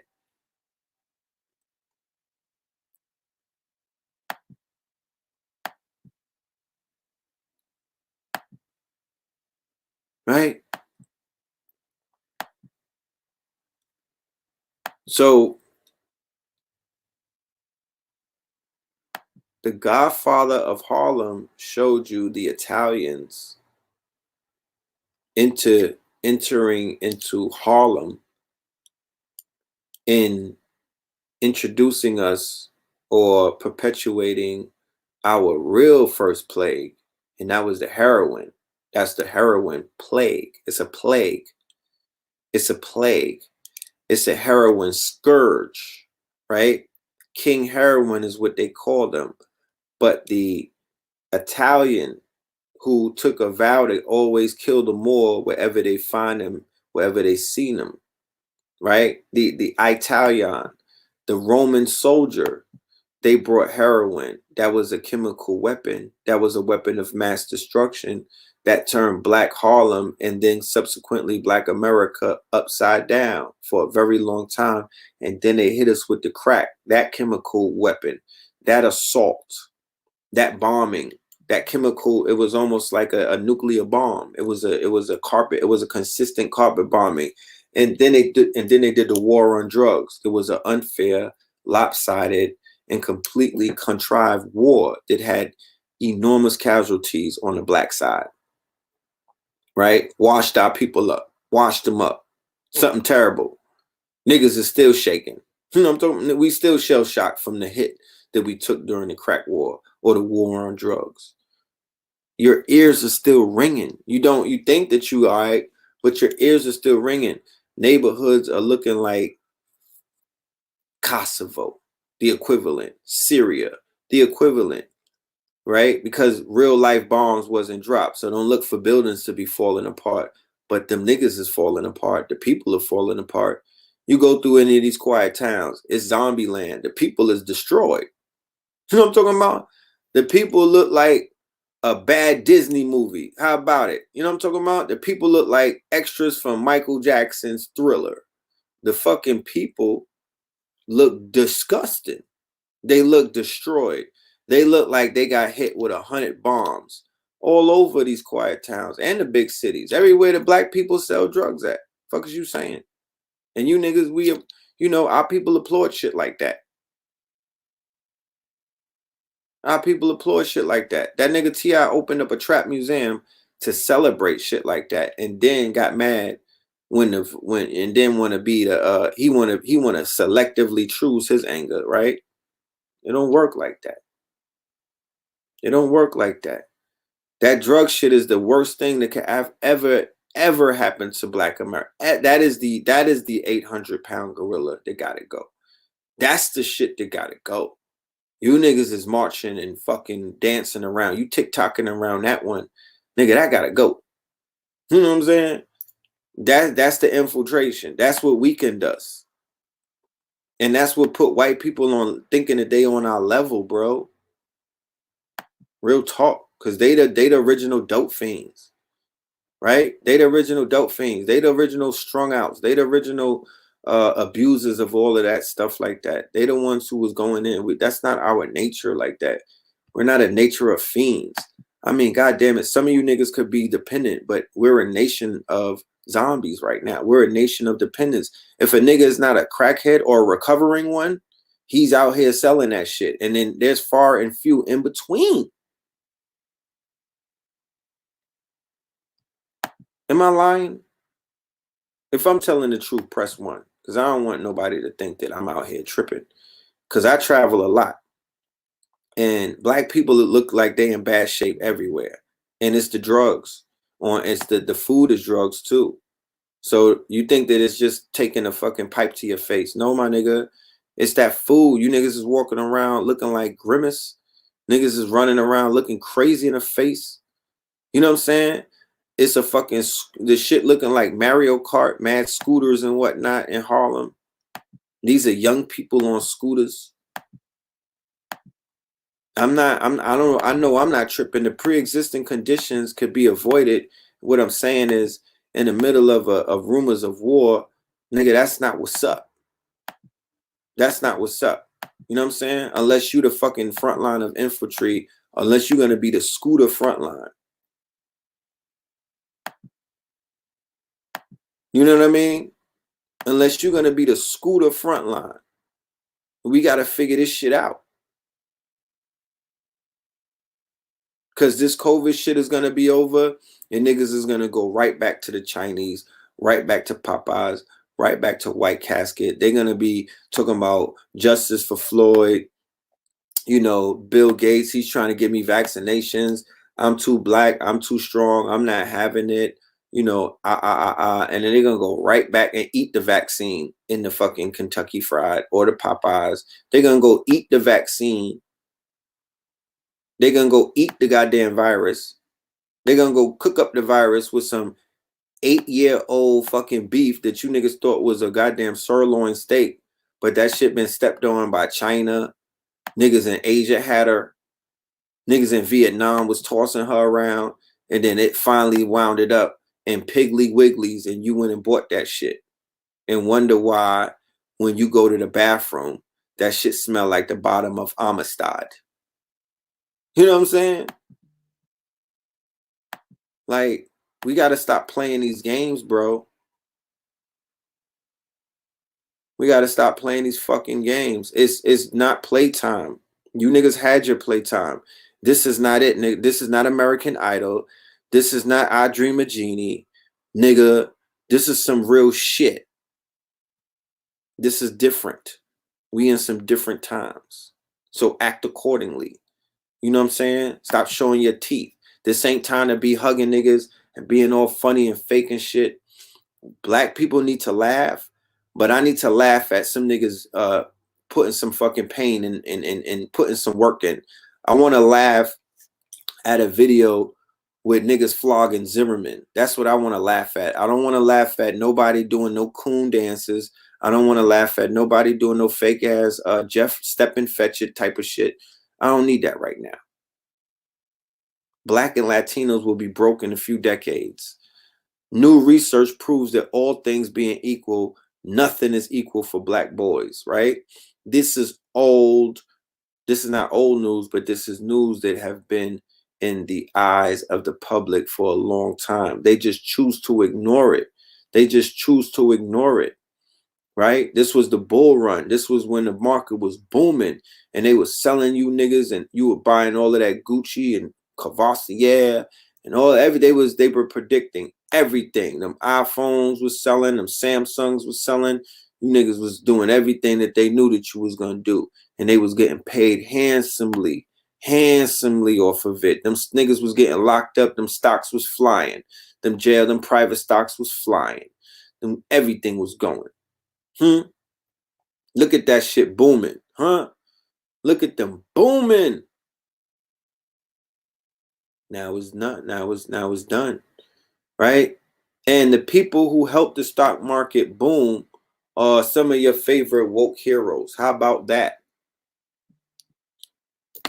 How about that? How about none of them they don't make songs about stocks like that?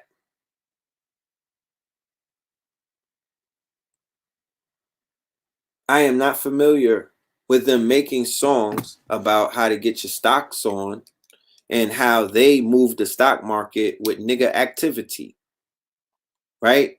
And how they're heavily invested into Israel, prisons, right?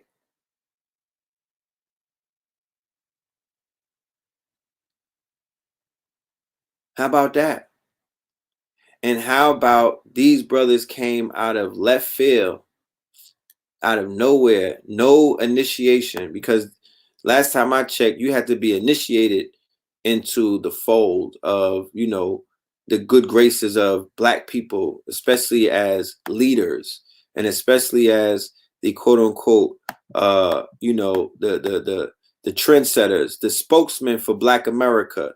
There's Russell, there's Khaled, there's Jay, there's Yo Gotti, there's Joey Crack, there's this dude, this Mad Gay from Def Jam, I don't know his name.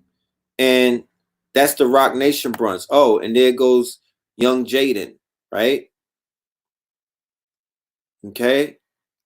There go my dude Ruben. Shout out to Big Rube from Bed-Stuy. That's my guy. He be with Puff in him. You know. So right here in this picture right here is more than $1 billion, right? According to Forbes. According to Forbes. So according to Forbes, both of them together tip over the $1 billion mark. And then throw Yo Gotti in there for, like, you know, extra change and whatnot. I think he got good credit. That nigga look at his teeth. He looked like he got good credit. So right here is $1.3 billion.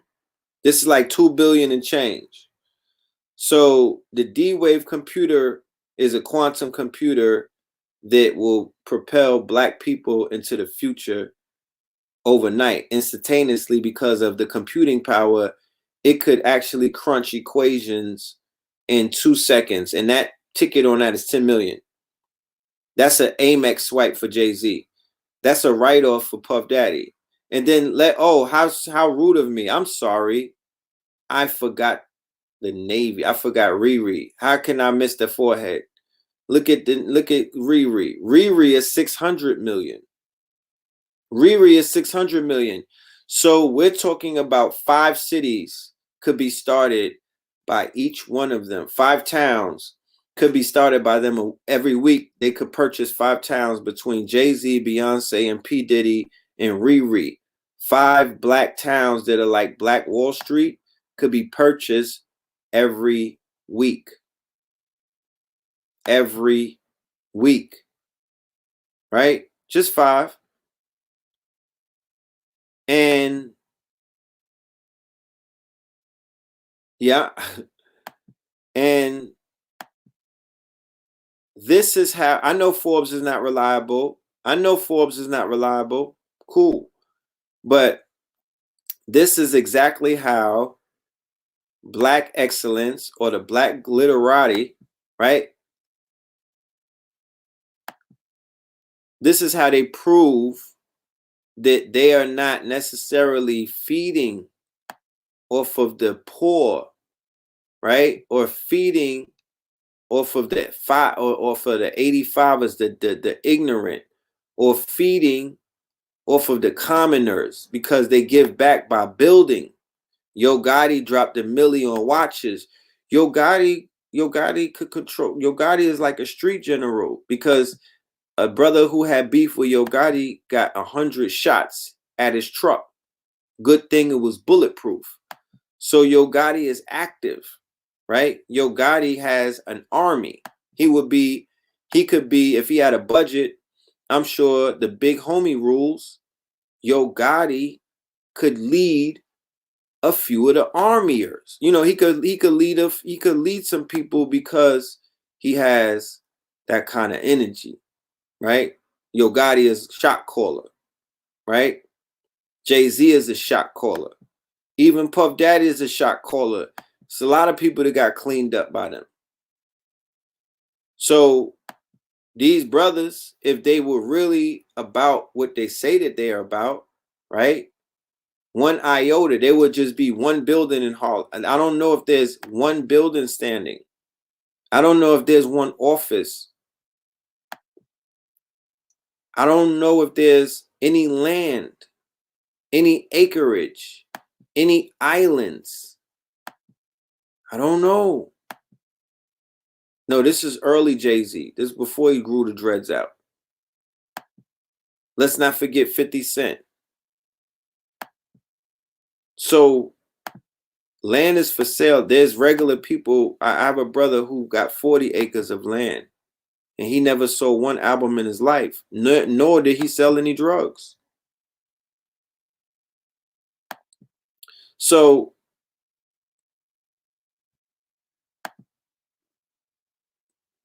this is Joey Crack. This is T.I. Look at these three right here, right? If drugs, the drug scourge, right? If we could equate the loss of life from crack, if we could equate the loss of life from the brothers that got locked up with these Rockefeller drug charges, if we could equate the loss of life that took place by the way of overdoses, and you know, because a lot of crackheads are immortal. Let's get it clear. Like they don't die. They really multiply. How you smoke crack? How you seen a Thriller video and seeing how the fuck did you see Whitney Houston come out on stage looking like that and decide to smoke crack after that? That's why I say that they multiply. You would think a nigga would be turned away because of the teeth issue. They multiply. So these three right here may have blood on their hands. Not to say that they personally killed anybody, but their words and their lyrics and their influence and the fact that they can have somebody say, I want to grow up and be a trapper like T.I. I want to be a trapper like Jay. I want to rap like Jay, so I got to trap like Jay. Joey Crack, he might have steered a Puerto Rican from the Lower East Side or from Spanish Harlem who wanted to be a doctor.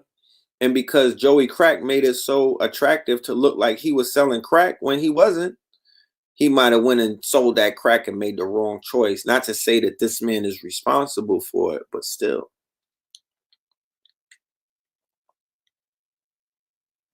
Could we have a conversation with these three one day, please? Could we sit down with these three and just have a conversation as to, you know,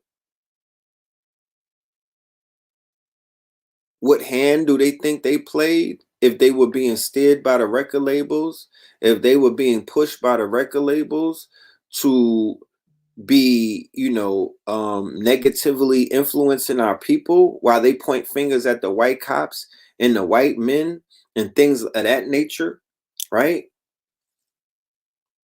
Could we figure that out? Because I think I could prove that Liar Cohen was kind of using Jay-Z to spread poison to black people, right? I could kind of prove that. I could kind of prove that he don't care nothing about black people and he don't care nothing about no black artists unless they push a negativity that affects our people. I could kind of prove that, right? So when all of these brunches happen, look how much stuff could get, look at all of these are all woke. All of these people have decided that they wanted to be woke now, right? Everyone, Swiss, Jay, they all are in the woke marketplace. The woke marketplace is $44 million, right? So all of these, look, Jay is dressing like a boss, right? Jay is dressed up like a mafia boss. Jay is giving the impression that he was a boss, but Jay's life got threatened by George Zimmerman to the point where George Zimmerman got locked up for threatening not just his life but Beyonce's life, right? Right? And Jay-Z did a documentary about Khalif Browder and Trayvon Martin. Jay-Z knows from a street level what what the stakes mean. He knows he knows who's guilty of murder. He knows, he knows how the old people who dress like that used to take care of things. One of the reasons why they don't put their hands on Italians' children, they don't sit on the necks of Italians, they don't sit on the necks of the Irish, and they don't step on other people like the Russians or the Albanians, is because those people are organized. You know what I'm talking about? They don't even do that to brothers in Detroit. How about that? That the police don't step on niggas in Detroit because Detroit handles the police. Okay? You can't do that in certain states. They're not having that. So you can't step on the Italians because the Italians are going to step on you. You can't step on certain people. So here it is. Okay. And when you find out who the handlers of some of these celebrities are, then, a lot of things begin to make sense. Now, Marlon Brando outed Marvin Gaye. He outed Richard Pryor and Quincy Jones as being gay in an interview. And they didn't rebut it, right? I saw the thing with Quincy Jones on Netflix, Well, he love him some pink toes. Quincy is a legend, but he is a legend in Scandinavia too. You know what I'm talking about? Taking a page from Duterte, Trump reportedly wants to execute all drug dealers, right? So look at this guy. Trump used to be down with the rappers and whatnot. Look how he pays you niggas. Look. Did Kanye West speak about this? Because Kanye West, his label owner, Jay-Z, is a drug dealer and promotes drug dealing. And Griselda, Benny, all of these niggas is drug dealers. But the president wants to execute drug dealers? The president would love for drug dealers to get the death penalty. So you know what that means. You know who the drug dealers are. So now when they pointing fingers talking about looting, now when they pointing fingers talking about black people as animalistic, now when they talking fingers talking about, oh, Black Lives Matter, why don't we remind white America of their atrocities? Why don't we remind America, because we're not out here killing nobody. We're not out here killing nobody. We didn't commit any murders. We did not take anybody's lives. Black people were enraged and white people was out here lighting fires and starting shit. And we got blamed for it. You dig? But on the other side, these Europeans are trying their best. This is why they're scared. This is why they are afraid of the insurrection. This is why they know Garvey said, look for me in the whirlwind. Okay? The lost history of an American coup d'etat. Republicans and Democrats in North Carolina are locked in a battle over which party inherits the shame of Jim Crow, right? At the time the fire started, Alexander Manley had vanished. Go and Google Alexander Manley. He is a very interesting character, a black man. That didn't stop the mob of 400 people who reached his newsroom from making good on their promise. The crowd, led by a former congressman, had given the editor-in-chief an ultimatum: destroy your newspaper and leave town forever, or we will wreck it for you. Okay? For something like Wilmington in 1898, it's hard to describe the level of indoctrination. In the 1910s, 20s, 30s, 40s, they bragged about the coup. After that, they backed off of it but stayed in the history books, and they talked about it as an unfortunate but necessary event. So in the 40s, they bragged about it up to the 40s. Then niggas started integrating. So white people started hiding all of their atrocities, and they took bragging about killing you and just saying, oh, it was just unfortunate. You know, things just got out of control. And that's the same thing that they'll say about cleaning you niggas up on MAGA night or purge night, whatever night is coming up, the night of the ropes. Remember Might is Right? Remember I did the episode called Might is Right? Go and look at that. Go and look at the night of the ropes when they hang the journalists, when they kill all of the media. Okay, from the book The Turner Diaries.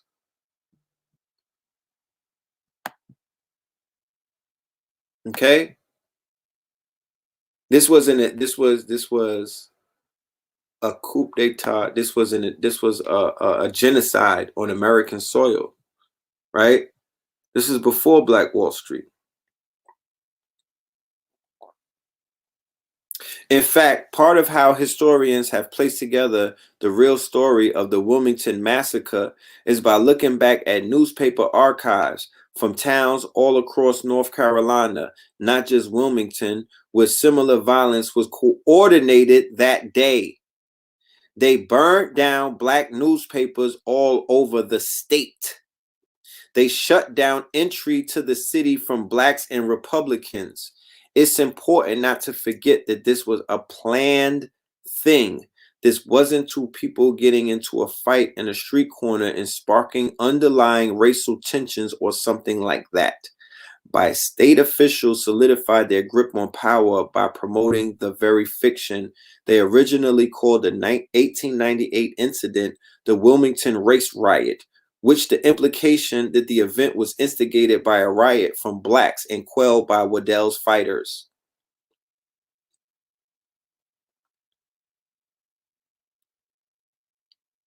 After open celebration of white supremacist violence lost favor, after the open celebration of white supremacist violence lost favor, right, meaning that they began to become more liberal, a sort of bland sanitizing of history dominated recollections. That lasted until around the time of the centennial of the massacre in 1998, when scholars and the descendants of the Wilmington black community that had been nearly destroyed in 1898 began to push for recognition of what really happened. The state's acknowledgement of its 70-year reign of white supremacy during the Solid South period followed the same pattern.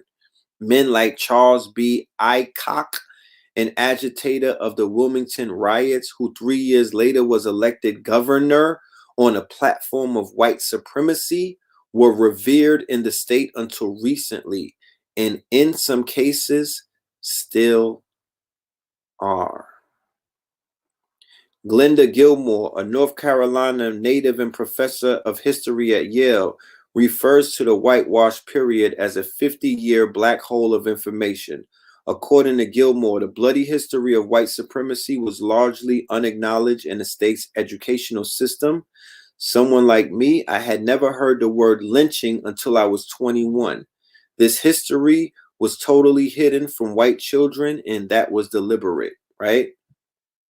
Is that your allies?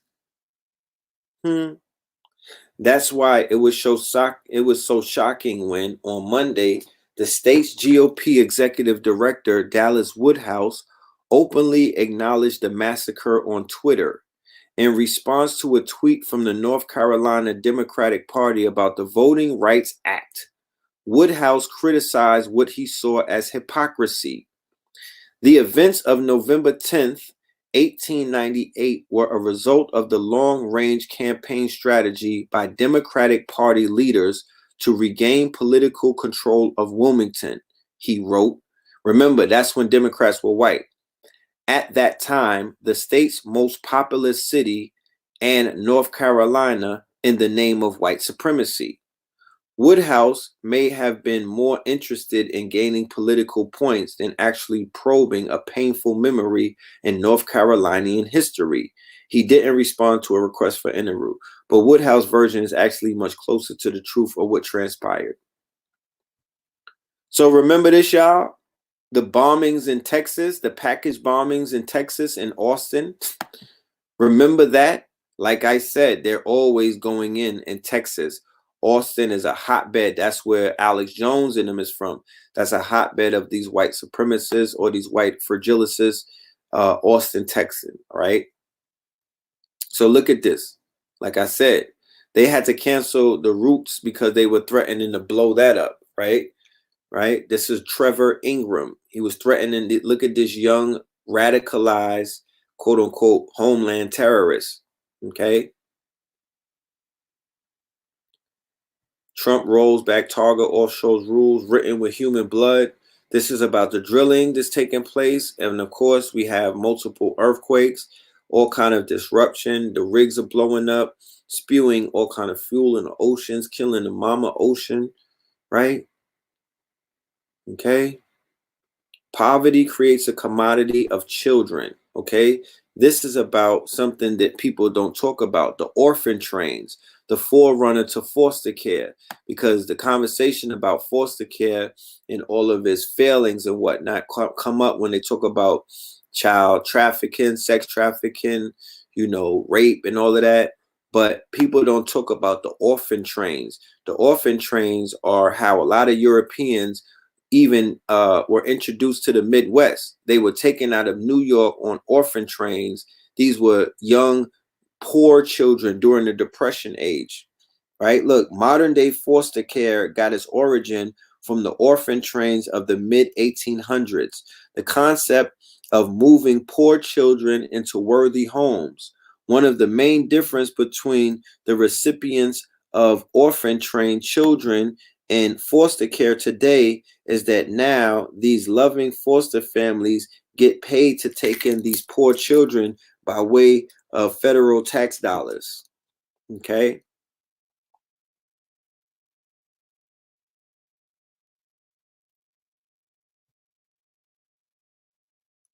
Regarding poverty as a reason for child placements, Mary Callahan, former foster parent and author of Memoirs of a Baby Stealer, Lessons I've Learned as a Foster Mother, said in a recent article, poverty's link to foster care's removal is in the eyes of the workers. I didn't get it. I started asking the workers why they were removed over things so minor. One worker said, there's a difference between them and us, as if that explained anything. Another said, don't worry about it. Those parents are the dregs of humanity. As I started meeting the parents, I actually liked most of them. I didn't find them to be the dregs of humanity. The biggest difference I found between them and me was that they were poor. So it seemed to me that children were taken because of poverty. These are white children, mind you. These are not black children.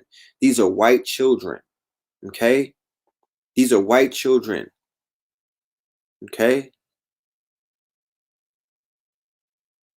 We have spent 32 millions per hour on war since 2001. So stop falling for the okie doke about they don't got your goddamn money and whatnot, and they're broke and all of this stupid shit. No, they're out here fighting illegal wars and blowing a lot of bags and shit in your name. Okay?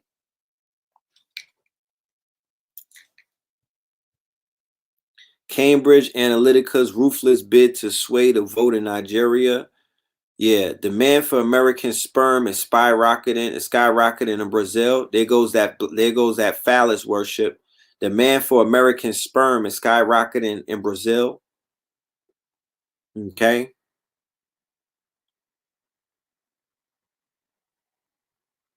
"74% of Americans believe the deep state is running the country." Man, I've been talking about this deep state shit for a minute, dog.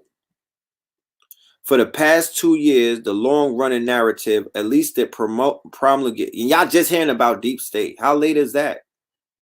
You act like this some new shit.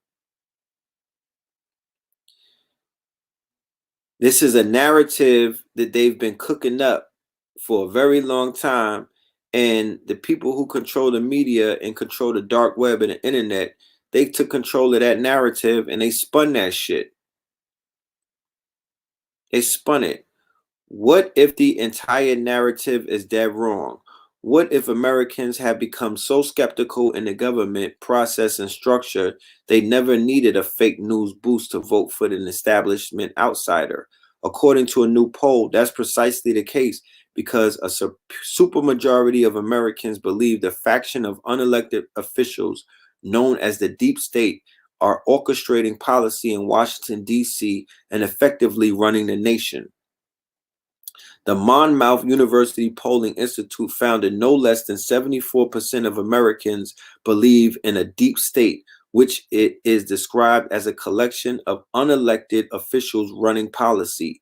Only 21 do not believe this kind of group exists. As a result of countless conspiracy theories being proven as facts in recent years, chief among with Eric Snowden's revelations, which exposed the NSA as nothing short of Big Brother, and the WikiLeaks disclosures, which revealed how the Democratic Party colluded with Bernie Sanders to promote Clinton's candidacy, and countless more such examples. Fully 8 in 10 believe the U.S. government currently monitors or spies on the activities of American citizens, including a majority, 53%, who say this activity is widespread, and another 29 who say no such thing exists. Right? Cambridge Analytica's Facebook M16 psyops, right? So it was a huge psyop with Facebook Analytica and the data and all of that. British intelligence, Israeli, it was all a op. Only 1 in 7 people in Hong Kong is a millionaire. And as you know, China is basically crushing Hong Kong right now. China is taking over Hong Kong. America is easing up off of Hong Kong. America was linked in through Hong Kong, and now they got to go, right? And they are oppressing these millionaires and whatnot in China and Hong Kong, right? And that's going to create a war. There's going to be an uprising in Hong Kong against China like there was right before the COVID. Remember, they were rioting. They were protesting. They were rioting. Remember, they were rioting in France. They were breaking into things in France. They were burning things in France. They were rioting. They had graffiti. They were spraying on things. They were breaking cop cars. Do you remember? Do you remember? The same thing that they're doing in America, they were doing with the yellow vests in France. They were doing the yellow vest. Somebody said we need to discuss the Insurrection Act.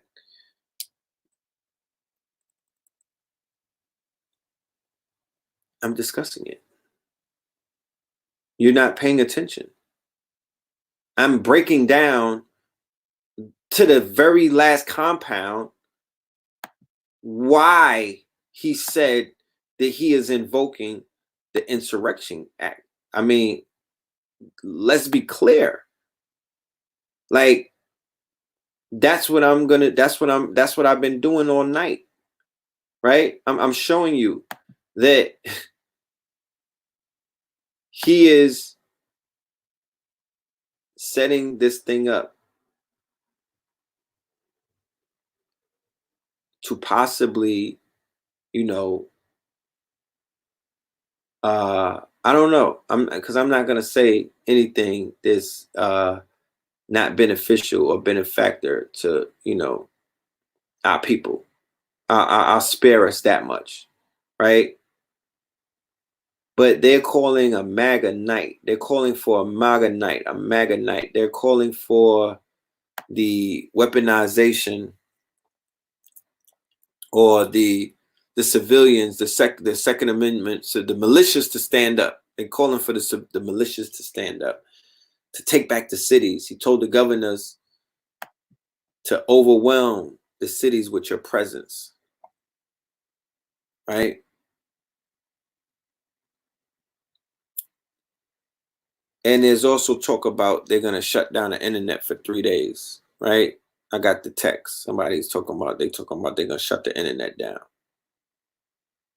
If you are active out here, if you are on the front line, don't go anywhere with your phone. If they do that, drop your phone. Don't take your laptop anywhere and get the fuck out of your house. Wherever they send mail to your house, wherever your probation, wherever address you're known to be at, don't be there. Don't be there if that goes down, because that's when they're coming for you. Don't be there. Be somewhere in the cut with an Obama phone or with no phone, surrounded by some machines, right? But not the ones that go online.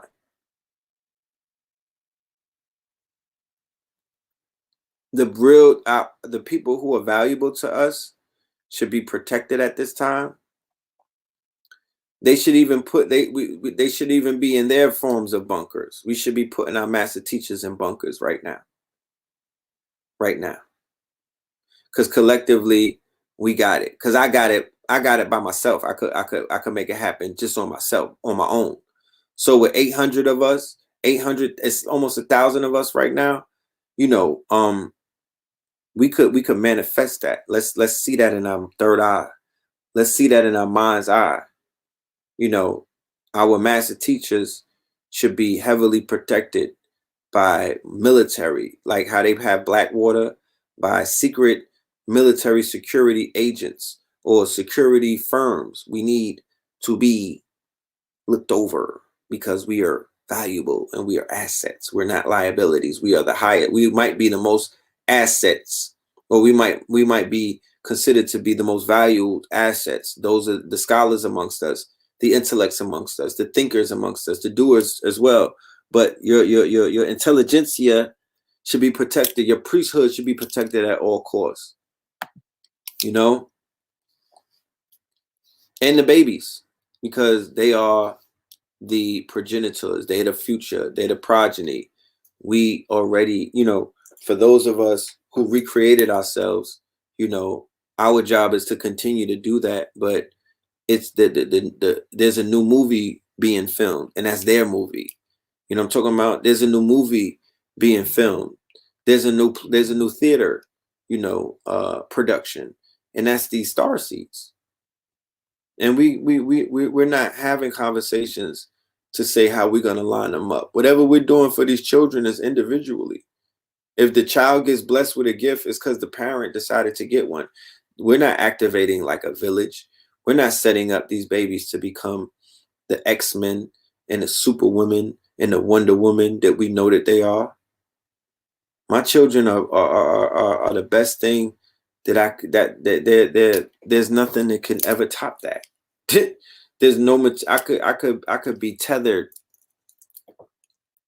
My shit looking like Yeezy season 1. I could have rips in my clothes. I could have tethered clothes. You know what I mean? With bifocals, not even the Cardis on. I could have none of this on. It doesn't matter to me, because I know where my wealth is. I know the source of my wealth. I know what my treasure really is. I know the secrets. You know what I'm talking about? I know the secrets. I'm at the age to whereas I just know now. When I was younger, I didn't know. I had no idea. You know what I'm saying? I was fighting it. But I know that the treasure is in the seeds. It's in the children. That's the treasure. There's nothing fucking with that. There's nothing past that. What else is going to be more important than something that comes out of your scrotum sac? You tell me. What else? It's not something that you could forge with your hands. It's the most sacred creation on this planet that was formed in the most sacred place. That is the womb. It is the womb of the mother of your child. That is the most sacred place on this planet that has created the most sacred being or the most sacred creation or the most sacred thought that you can ever have. And that is your progeny. And if you're not with your progeny, I suggest that you get with your progeny ASAP. You dig what I'm saying? I suggest you get real close to your motherfucking progeny. And you look into your progeny's eyes and you program your seed to be greater than you. Because your fucking days are numbered. You know what I'm talking about? You almost out of here. We got to let these babies live. I'm not trying to clog up the goddamn highway. I'm not trying to stay up in their lanes. Let these babies cook because they out here ready to go. They on go.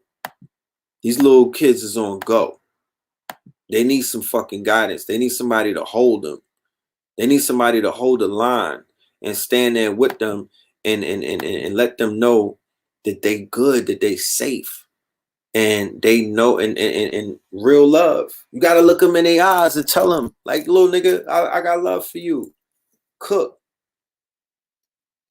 I see you and me. I see me and you. I was out here rambunctious. I was turning up, nigga. We was doing all kind of shit, chasing death every day, flirting with death like she was an Instagram thotty every day because of the adrenaline. Because I was addicted to the dopamines. I was addicted to the fame. I was addicted to the rush. We was in a spotlight. You think this YouTube shit or something? Like I said, my niggas, imagine being in the Palladium, nigga. Imagine being in the spotlight in the tunnel. This is I'm still chasing that high. This is okay right here, but this is community service. I'm doing this for the people that died. And my mother and my father, because they wanted me to be a teacher. But the spot being, nigga, you have no idea the type of rush that I was feeling in my monkey brain when I was a knuckle dragger, when in my teenager years or my young adult years in the tunnel, nigga, surrounded by Biggie Smalls. Like, not the shit that they be playing now when they broke a record, nigga, like new Biggie Smalls, nigga. I was there when they broke Benjamins, nigga. I was there when they broke Cream. Cash rules everything around me, nigga. Cream. Like, are you serious? There's nothing that could top that. I don't give a fuck if we bring Wakanda back, nigga. There's nothing, there's no feeling, there's no euphoric feeling that I could tap into other than the 90s. I'm a zombie right now. I'm so numb, you know, at 44, that nothing gets me excited at this point. Only the babies, seeing the children growing. But I'm so desensitized at this point that the feelings that I had when I was young, I don't have those no more. I don't. You know what I'm saying? I'm like Dr. Manhattan. I'm almost to the point where, you know, I just really don't, you know, I'm losing empathy too. I ain't gonna lie to you.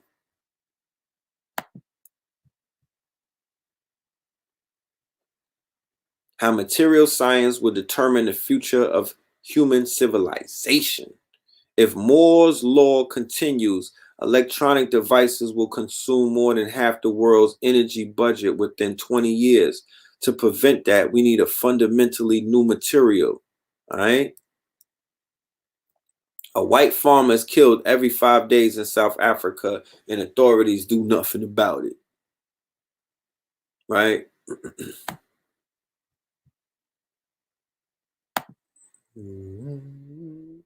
Here we go.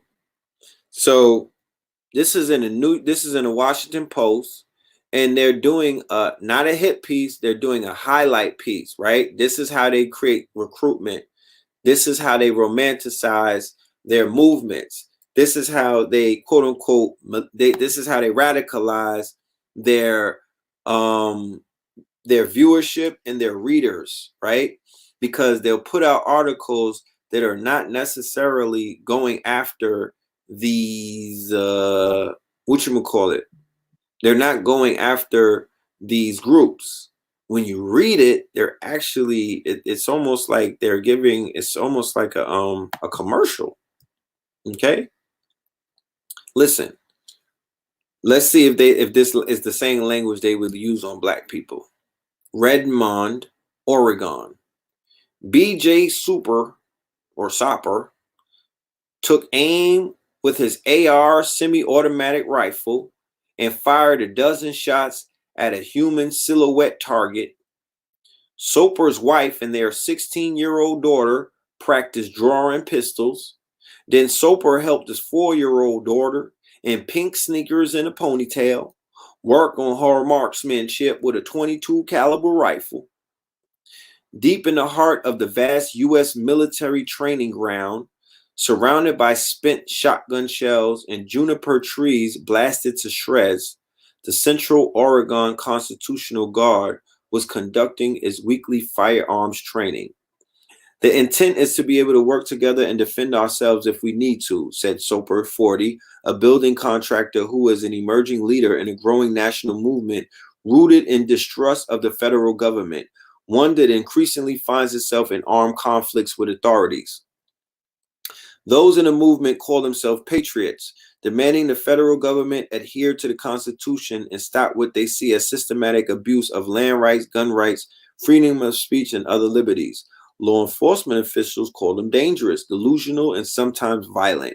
Said that their numbers are growing amid a wave of anger at the government that has been gaining strength since 2008, a surge that coincided with the election of the first African American president, right? The same person that Trump is going after. Okay? And a crippling economic recession. Soper started his group, which consisted of about 30 men, women, and children from a handful of families, right? 2 years ago as a defensive unit against all enemies, foreign and domestic.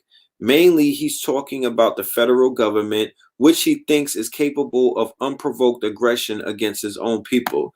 Now, you mean to tell me that because if the Washington Post had this article and that was a black man, that would be black identity extremists. And that they would be said, how are you promoting a terrorist in your newspaper, Jeff Bezos? Because Amazon owns Washington Post.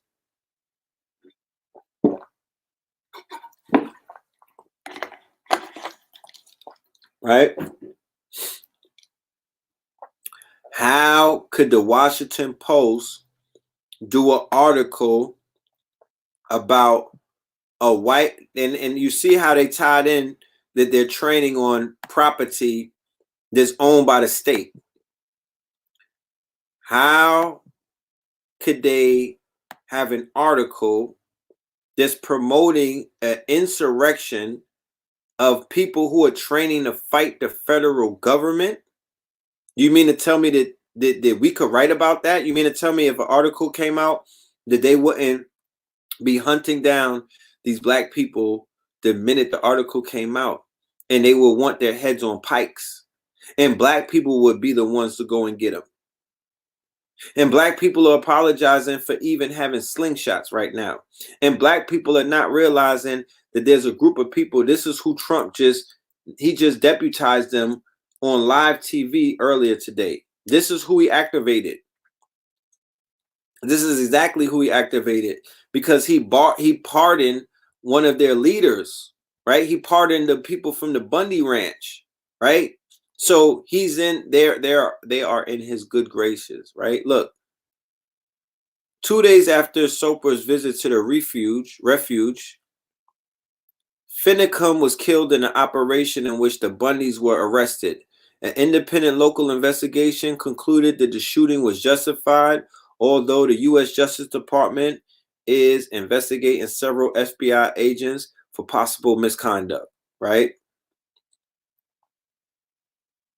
That kind of talk is a big deal.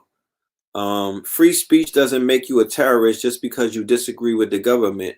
But if you start espousing violence and radicalizing your own people towards a violent act, the federal government is going to take notice. It said, shortly after the Bundy Ranch confrontation, two of Bundy's supporters who had been at the ranch, Gerard and Amanda Miller, killed two police officers and a civilian and also died in a Las Vegas shooting rampage. Police said that the couple left a note on the body of one of the officers that they had shot point blank. It said, "This is the beginning of the revolution." Did you hear Oprah or Gail talk about this shit? Did T.I. talk about this? Did Trump talk about this? Did Charlemagne talk about this? Did anybody talk about it? Did the niggas that's out here in army boots, fake G.I. Joes, rolling through the hood and whatnot, like they patrolling CVS, did they say anything about that?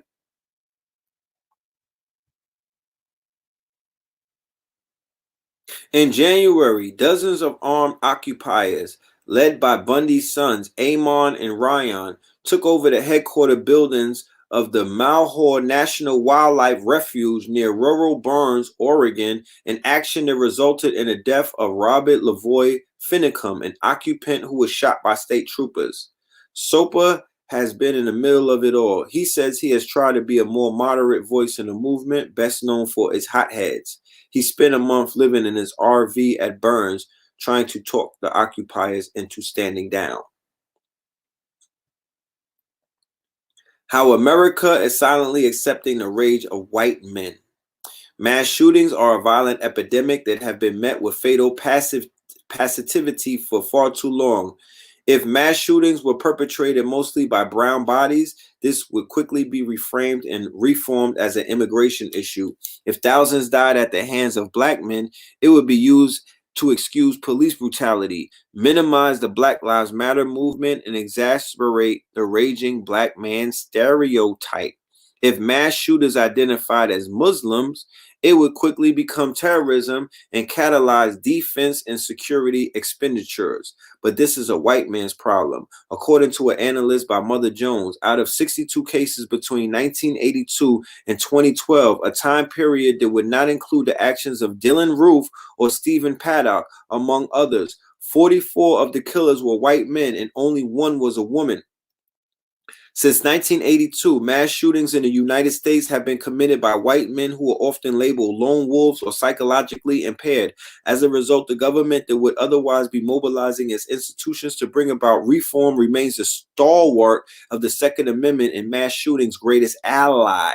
An over affinity for guns among white men, dangerous against any backdrop, gets defended as patriotism by many conservatives or even as white pride by those on the alt-right.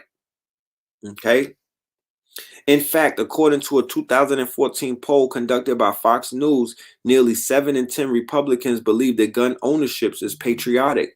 If espoused by other groups, that sentiment and that number might be considered threatening. Instead, it is welcome in a way that many believe gives tactic encouragement to potential mass shooters.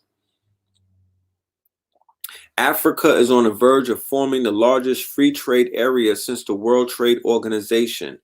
All right. Africa is beginning to look like a very viable option for people to begin to move to, especially to protect the babies, especially to protect the sisters, especially to protect some of the elders, especially to protect brothers and sisters who want to be into business. You could get into export, import. You could be a dual citizen. You don't have to leave America for good. But right now, it's not asking too much. It's not asking too much to take a trip, right? To take a trip and, set up shop overseas, because we are global people, right? Our face card is accepted everywhere. And there's people who are more sympathetic to our plight on a global scale than they are trying to, you know, get some of these butter biscuits from your liberal friends, because they have nothing in America to give you because they stole everything. Nothing could be given to you because it's all stolen. They don't own nothing. It's about you getting back what is being exceeded. You know what I mean? Like what Taj Tariq Bey explains, it is exceeded. They are sitting on it because you are a minor. You have to change your status from being a minor to whereas you could receive all of the things that they have for you. All right. They're exceeding your land. They're sitting on it because you are a minor, and they're saying that you cannot have it back because you do not know what to do with it. You consider yourself a minor. You are a crayon. You are a color. You don't have a flag. I don't see no red, black, and green flags at the marches. I don't see no Garvey flags. I don't see red, gold, and green. I don't see no red Moorish flags. I don't see no Nation of Islam red star flags. I don't see none of that.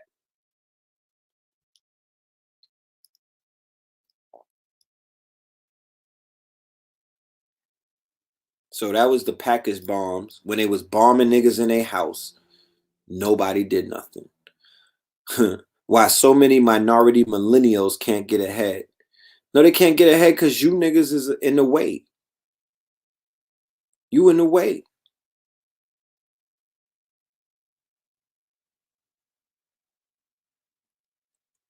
Package bombs was killing people in Texas. He ain't say nothing. He didn't say nothing. Okay? He didn't say nothing.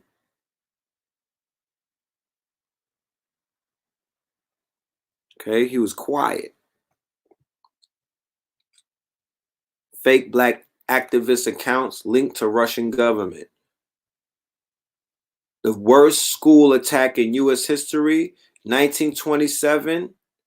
A man named Andrew Kehoe blew up a school in Bath Township, Michigan. Most of the 44 killed were children. It remains the deadliest attack on a school in U.S. history. It also regularly is left out of accounts on terrorism in America. When y'all go marching, put all of this information in the hands of the marchers. Put all of this information in the hands of the marchers. 80% of inmates formerly in the foster care system, right? 80% of inmates formerly in the foster care system on death row. 74% of incarcerated inmates have been in the foster care system, right? Corruption within the foster care system. Children are in danger. We have to free them out of that system. We have to reform that system. These children are being preyed upon in ways that you have no ideas. Where are the leaders? Where are the lawyers? Okay, there was 2 large red, black, and green flags in New York City. I stand corrected. We need a sea of red, black, and green flags. There's no reason to step out without a red, black, and green flag. You're protesting, you don't have a flag because you can't fly the American flag. So look at this. And we need to fly flags that got information like this on it. Are the people being educated at these marches? Could we go and hand out flyers? Could we inform them? Majority of children in foster care are abused. Foster care overall is worse than troubled homes. Foster care children are worse off than children in troubled homes. The child trafficking business. Each year, thousands or more children and parents fall prey to CPS fracture system, with only 6% or 39,000 out of 650,000 of these children having been in legitimate danger. All of this is burning. All of this got to come down. All of this. Y'all go and put your bosses on notice that all of this is going to come down soon, right? It's all a domino effect. This will fall too. As the shit falls, as the statues fall, as all of the spells break, this too will fall, right? Mike Pompeo, I'm not going to get into him right now. He's a piece of work.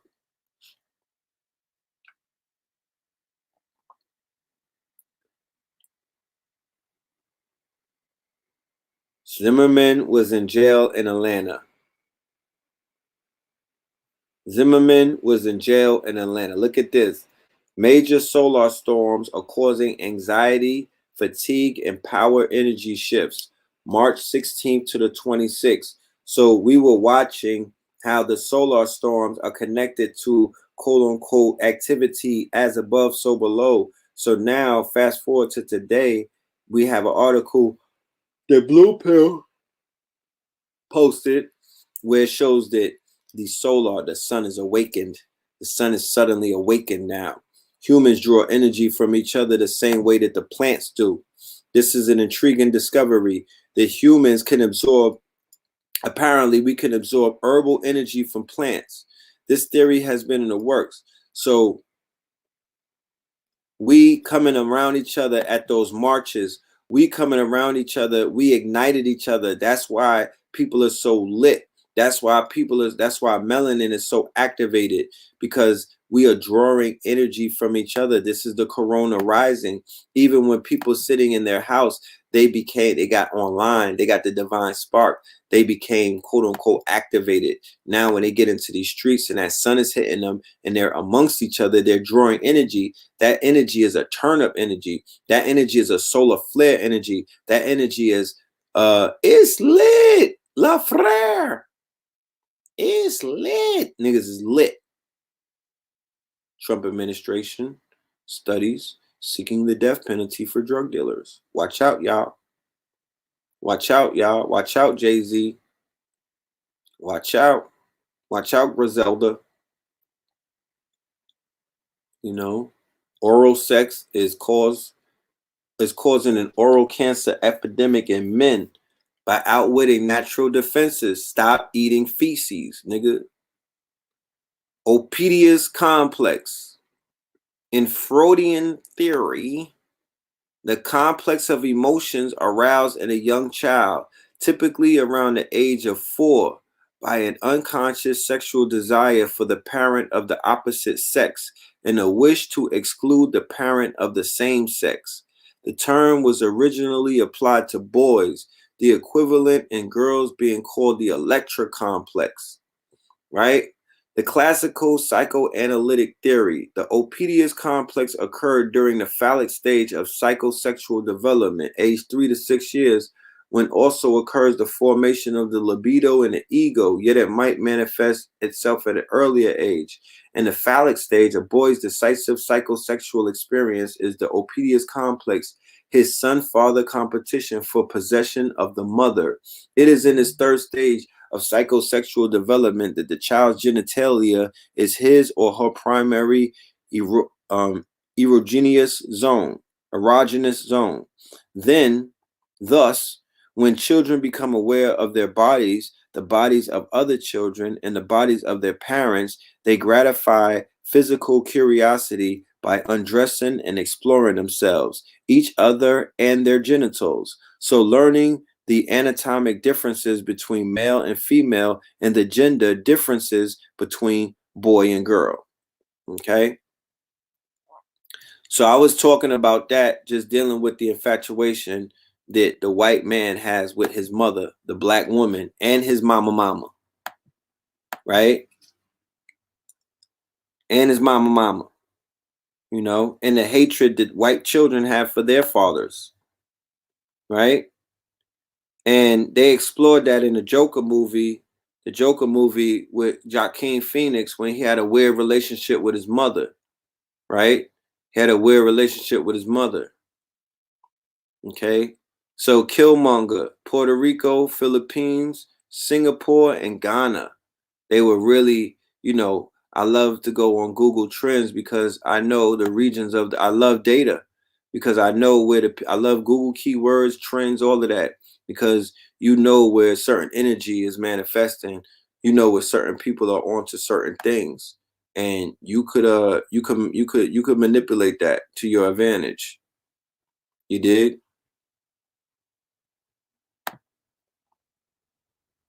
Use your mind to change reality. It is easier than you think. When you look at this page, It is a world of processing photons. Strike your retina, electrical signals will pass up your optic nerve between your areas of your brain. Eventually, you might respond with a smile, a perplexed frown, or a remark. But there's also a subjective aspect. When you look at the page, you are conscious of it. Directly experiencing the images and words as part of your private mental life. You have vivid impressions of colored flowers and vibrant sky. At the same time, you may be feeling some emotions and forming some thoughts. Together, such experiences make up consciousness, the subjective inner life of the mind. So interesting. So very much interesting. Such a topic that we will soon explore in deeper depths in the near future as a collective. I'm gonna do that with the family because I want to learn together with y'all. So I wanna dive into this whole thing about using our minds. We're not gonna do that at this moment, but this is an introduction to it. We're gonna deep dive into this. We're gonna unpack it, and hopefully I can activate both my mind to become stronger, and hopefully somebody in the audience will get their minds activated and they'll be able to go online and affect thousands and thousands of others, because it's each one teach one. If anybody could walk away with this information and it can help you in any such ways, then it's mission accomplished and I did my job, because the spirit is telling me, the spirit told me, yo, you got to do this lecture tonight. You got to give it to the people. You got to, you have to stand on this truth. You got to give this information regardless of, whatever the threats that they have of taking your channel and censoring you, and, all of these things that they try to, they try to make you scared. They try to make you stand down for that peanut, because YouTube is cutting peanut checks. They're giving niggas peanuts. They're disrespecting creatives, and they want me to jump for a peanut. They want me to bob for a carrot. They want me to bob for a fucking apple. They want to dangle carrots like I want their fucking peanuts. Like I want that the YouTube check is a disrespectful check. I don't even want it. The unmarked graves of as many as 1,000 slaves who toiled in the agricultural fields of 2 Ascension Parish plantations were uncovered 5 years ago by archaeologists working for the Shell Convent Refinery, a finding that one state expert said is amongst the largest unknown burial grounds discovered in Louisiana. Now they're building projects, they're building hoods, all kind of stuff on top of the burial grounds, and then they be like, yo, it's a killing field. There's a lot of unsettled energy. One of these brothers died later on. The Koch brothers, they died, but these are billionaires. So I have new media. I have a shoestring budget. I'm going up against the Koch brothers. I'm going up against the Wachowskis from the Matrix. I'm going up against the Vanderbilts with Anderson Cooper and all of them. I'm going up against George Soros. I'm going up against InfoWars. I'm going up against Rush Limbaugh. We're going up against all of these multi-billion-dollar conglomerates with pennies or dollars, and we still get it done. Because please believe that these groups they have budgets to try to stop the flow of information. They have budgets to undermine the flow of information. They have a data mine. They're data mining. They have a right-wing data mine machine. Go and look into the Koch or the Koch, however you pronounce it. They are cooking. Okay. Scaling up has never been so easy. They are crunching the data, doing big things with the data. The RNC is called Deep Root, right? So that's into deep root. All right, Deep Root, they paid him $983,000, right? But his server contained records from a variety of other conservative resources paid millions more, including the Data Trust, the Republican Party's primary voter file provider. Data Trust received over $6.7 million from the RNC during the 2016 cycle, according to OpenSecrets.org, and his president now serves as Trump Director of Presidential Personnel. Data Trust. Go and look up Data Trust. This is all about data crunching. You would want to get into this. You would definitely want to get into it. All right, the Austin bomber left a 25-minute confession on his phone detailing 7 bombs that he constructed. You can't find that. You can't find that, right? They said that he got killed in a bombing, but nobody is sure.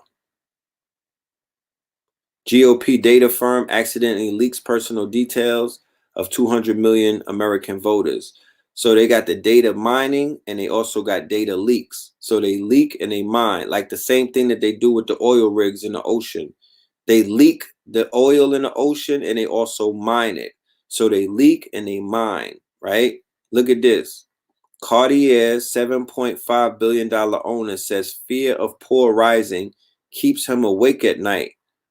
Well, that nigga is up tonight. How about that? Look, the multi-billion-dollar owner of luxury jewelry company Cartier has revealed his biggest fear: robots replacing workers and the poor rising up to bring down the rich.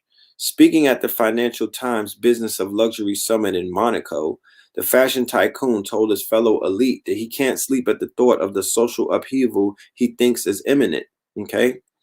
That's why they be in them bunkers and whatnot. Now, how many people heard that George is a porn star? How many people heard that Big Floyd, the Hammer, is out here on Pornhub? Because it's something that people don't want to talk about, but porn stars' lives matter too, right? This is the first time that a porn star was killed by the police that we know of. Okay? And we have to, yeah, and there's some niggas in the community that's loving watching his videos, running around trying to share shit. And if you sharing the fact that this man was in videos, that means that you running around watching George swing his fucking wood around. And that's not what this is about. That's not what this is about. Yeah, because we can't judge nobody. He got killed underneath a Scorpio moon. Scorpio deals with porn and sex and all of that. And are we going to judge him? But do you not know that a majority of the hatred that this white man has for you is because of his penis envy and the fact that he has this complex for not his biological mother, but the black woman, mama, who used to breastfeed him and watch him and change him and whatnot, right? Social media. Facebook is a surveillance company rebranded as social media. It's not even social media. It's all surveillance, right? These are the emerging markets, okay? So it's not just America. We global, bro. These are the emerging markets, right? And you don't have to be there. You could tap into their market through the internet. You could sell them some of their own stuff. You don't got to be down with them. You don't got to be a fucking victim and come up with excuses to why you can't cook in the kitchen, nigga. But you want to sell crack to your own people, but you can't sell a nigga in Malaysia a fucking wig. You can't sell him a wig. You can't sell him I'll sell a Malaysian hair wig. You know what I'm saying? I'll sell a Brazilian some goddamn silky Brazilian if need be. You got to get into the import export. So that's the end of the lecture, right? For now. That's the end of that part or that portion. But that was Fear of a Blackamoor Messiah, Houston. I did that in 2018. And like I said, Pop Darby got a copy of it. So he knows that I didn't manipulate it. It's originally, that's the fucking lecture, you know. And these are not Cartiers. In case anybody's thinking like, yo, you should take those off. Nigga, these are Bartiers. These are Bartiers made in Africa. How about that? You know what I'm talking about? How about that? Stop that Freemason talk because you don't know. Who are you talking to? Are you talking to me? George's dad is Freemason. Trayvon's dad is Freemason. Yeah, nigga. Trayvon's dad was a Freemason. George Zimmerman's dad was a Freemason. Yeah, that's true. That's true. So what's going on with that? George Zimmerman's father was a judge who was a Freemason, and Trayvon Martin's father was a Freemason. So how does Freemasons children kill each other? And why didn't they get justice, you know, on a Freemason level? How does that work?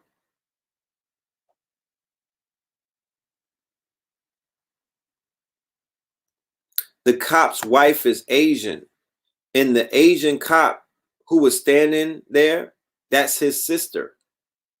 The white cop who had his knee on George Floyd's neck, right? That cop is married to an Asian lady. The Asian lady is the sister of the Asian cop who was there. And George Floyd worked at the club and was said to be very popular amongst the ladies. The white officer was the security at the club, right? Floyd dad is a Freemason too. All right, cool. This is a whole Freemason affair. It's definitely first degree murder. It can't be third degree murder. It's premeditated, because who's ever been in the situations where the white officer is mad corny who works in a club, but the black bouncer is mad lit and he's all of the ladies is on him. He got all of the links. He's talking shit to the police because the bouncers love to talk shit to the police. She was Miss Minnesota. Who? Oh, the officer's wife? Because I know it wasn't George Floyd's fiance. It wasn't Miss Minnesota. Because if that's the case, all of you niggas need to move out of Minnesota. So George was popular with the woman. Yeah, they got to pick with George with mad white women. Now for the sisters that want to throw him away, this is Minnesota. The little nigga, Little Yachty, said it's cold in Minnesota. You know what that's translation? You know what? It's cold in Minnesota.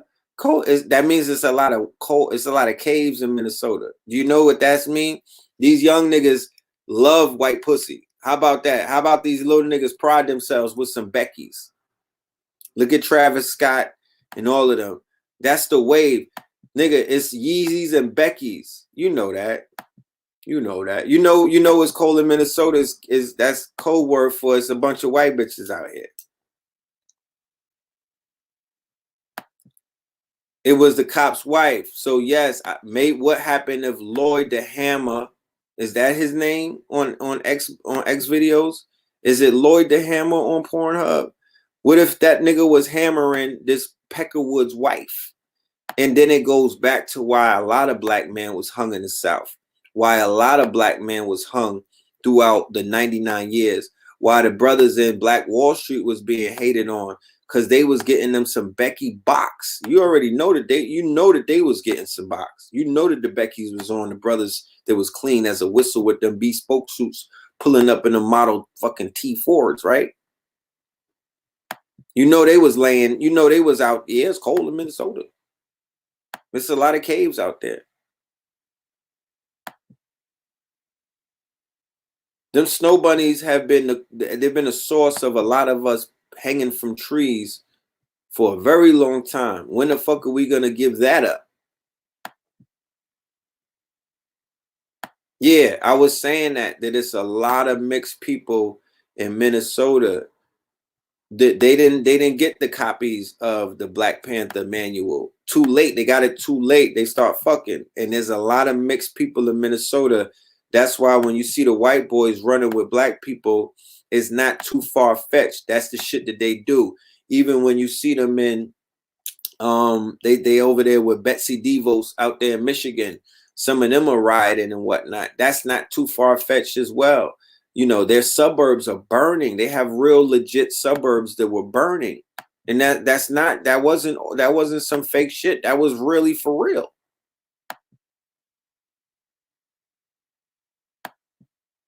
Nigga, what if they kill Wesley Pipes? Would niggas start rioting?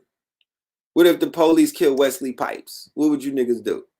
You know what I'm talking about? So this is gonna go deep into places of black male sexuality.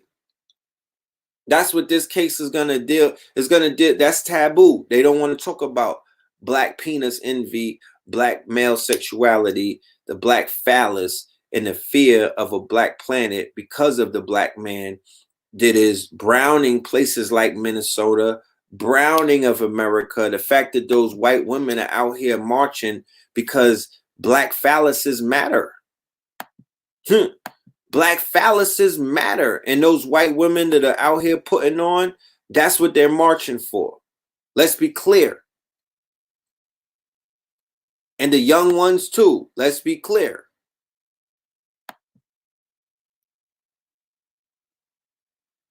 That's why they out there deep like that. They like enough is enough. Black phalluses matter because that's what they were. When they were riding for us back in the days when we was on the plantations, that's what they were saying. They was like, don't kill that nigga. That he had a good stroke. Don't kill him. They was out there trying to hide niggas and save them, save the phallus. So I don't know if y'all ready for that conversation. They're not gonna explore that on Revolt. They're not gonna explore that on shit like that. Let's go on my Instagram page before we get out of here. Let's have us a ball and go on the Instagram, because the Instagram is where it's at. That's where all my information be. You know, until they try to snatch that up.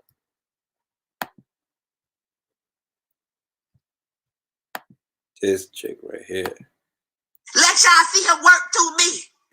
I be wrong if I ain't come on here and tell you better. If I ain't come on here and say, look, it's 2,000 people on here. Feel me? It's 2,000 people heard me. Y'all got to stop. Y'all got to find out what love really is. You know what I'm saying? And what really going on with y'all.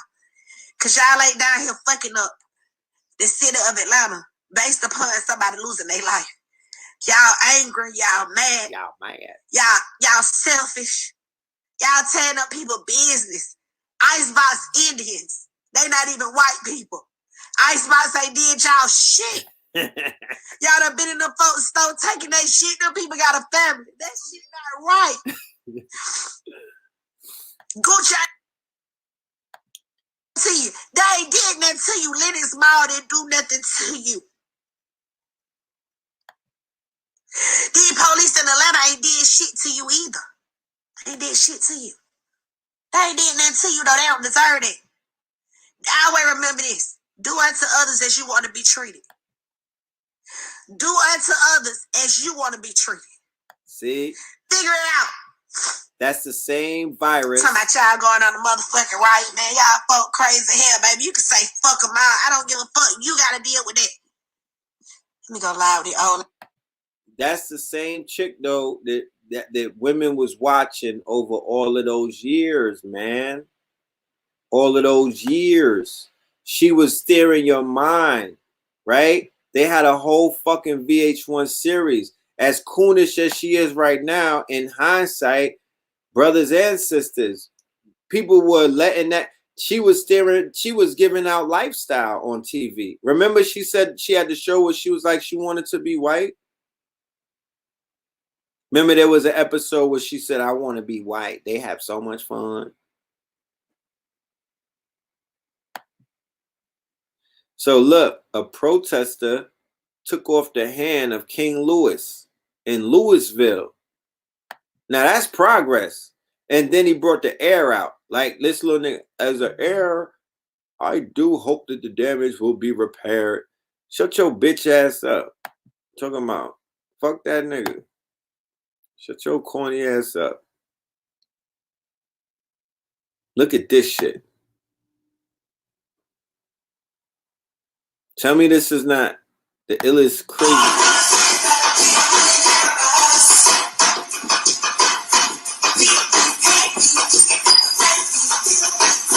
That nigga Spirit Cup.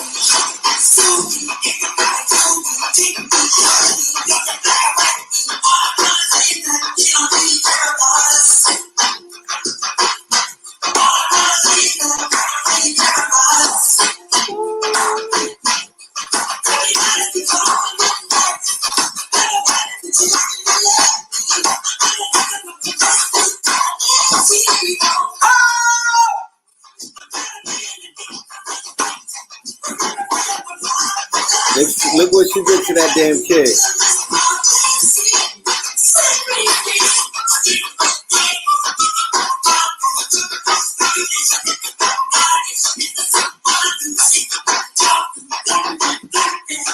That nigga looked like the kid from Get Out. That's Madonna's son.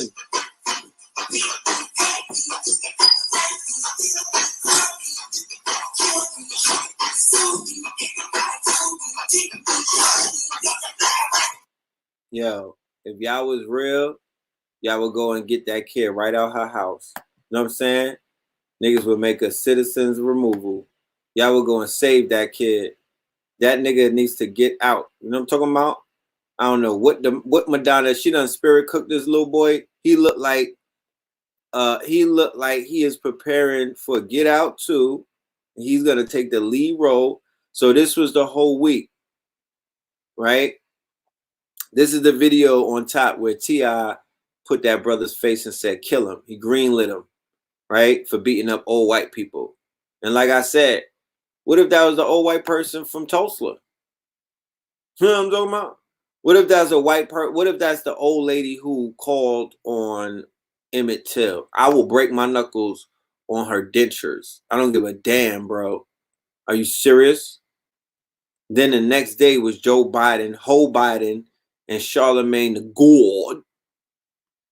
Then right after that was Central Park Becky, right? And then they ended it off with the knee to the neck on Big Floyd, right? On Big Floyd. So what kind of ritual did this whole week what the fuck did we just go through? Right?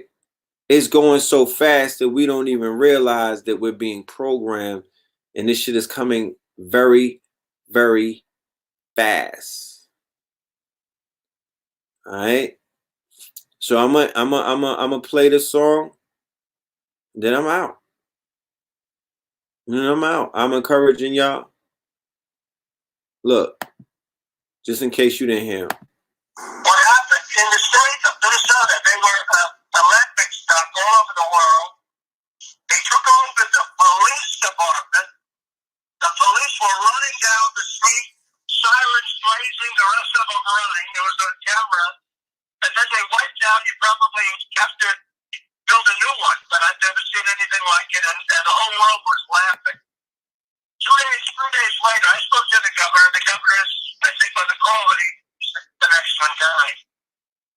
And all of a sudden, and I said, you got to use the National Guard to take numbers. They did it first, and they did. And I'll tell you that, I don't know what it was. Governor, it was the third night. What night? Those guys walked through that stuff like it was butter.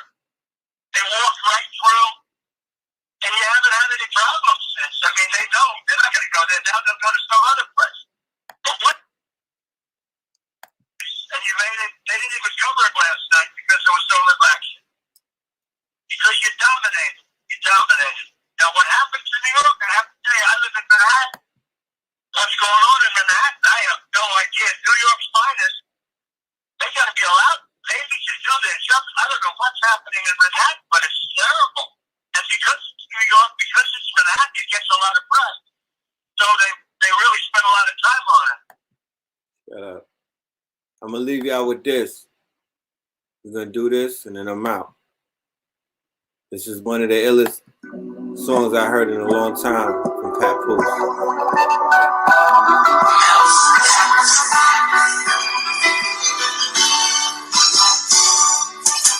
Amadou Diallo was shot 19 times. The police fired 41 shots combined. Mistaken identity, they had to admit it.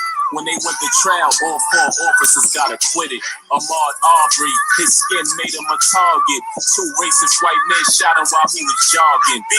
Betty Jones was inside of her house the day after Christmas when shots rang out. A bullet traveled inside of her home and slaughtered her. No charges were filed against the officer. Cornelius Brown, cops chose to kill. They shot him 7 times. He was mentally ill. Dominic Fuller was murdered. It gets stranger. They say he had a gun. All he had was a stapler. Eric Garner, he was a father, but now a martyr. Ain't deserved to be slaughtered. His last words, I can't breathe. Moment of silence. The officer who killed him didn't even get indicted. Emmett Till, 14 years old. They claim he flirted with a white woman. How cold. They took off his clothes, called him a nigger, lynched him and threw him in the Tallahassee River. Freddie Gray had his spinal cord severed, killed in a police van after arrested. 6 officers got charged. This is ridiculous. 2 years, 4 trials, no convictions. George Floyd, 3 officers nailed on him. He told them he couldn't breathe. They didn't care for him. The country rioted everywhere for him. Fuck those cops. I have no fear for him. Hector Moran, he was unarmed. The cop shot him dead. He cried for his mom. India King, the Navy vet. The passenger in the vehicle was a suspect. Her baby in the back seat. The cops started shooting. The officers were cleared of criminal wrongdoing. Jamal Clark, the strength wasn't enough. They shot him in his head while he was in handcuffs. Cal Coppin was mentally ill, but they say he had a gun. All he had was a hairbrush. The cop shot him, a king with the coroner. No charges were filed against the officer. Laquan McDonald was jaywalking. They shot him to the ground. Murder without a warning. Alleged that he pulled the knife and tried to rush him. The video proved they lied. How disgusting. Mike Brown, the suburbs of Ferguson. Allegedly, a cop drove by. He had words with him. The officer shot him. He did nothing wrong. Why did he have to kill him? The man was unarmed. Nathaniel Pickett, rest heavenly. He was brutally murdered by a sheriff deputy. Oscar Gregg, the world knows his name. He was traveling. The cops grabbed him off the train, placed him on his knees, laid him on his chest, then shot him in his back. May he peacefully rest. Philando Castile, traffic stop. He was legally strapped. He informed the cops. The officer got nervous. A murder was committed. Charged with manslaughter, but he got acquitted. Quintonio LeGrand called the cops 3 different times before he got shot. Allegedly, they say he charged at him with a bat. But since he made the call, it's hard to believe that. Rodney King, they beat him with billy clubs. They blame us, but the cops are really thugs. The verdict was not guilty. How shifty. That sparked the worst riot scene since the 60s. Sandra Bland, traffic stop. The racial profiling of us has to stop. 3 days later, she was hanging in the cell. They ruled it a suicide. The truth shall prevail. Terrence Franklin was cornered in the basement. He tried to surrender, got executed by hatred. The U stands for the unknown, who died by racism. Their faces weren't shown. Victor LaRussa, they thought he had one, but after they killed him, they never found the gun. Walter Scott, the world loves you. The cop said he feared for his life in the scuffle. The video proved he lied, revealed facts. He ran for his life, 8 shots in his back. Xavier Roby was riding his bike. Point blank range, they shot him and took his life. Why? Yusuf was shot down in 1989 by some racist clowns. Jamil Crawford was chased to his death, rammed into a wall, he took his last breath. Zimmerman, I know you think you got away with it, but everyone has karma, yours gonna be my favorite.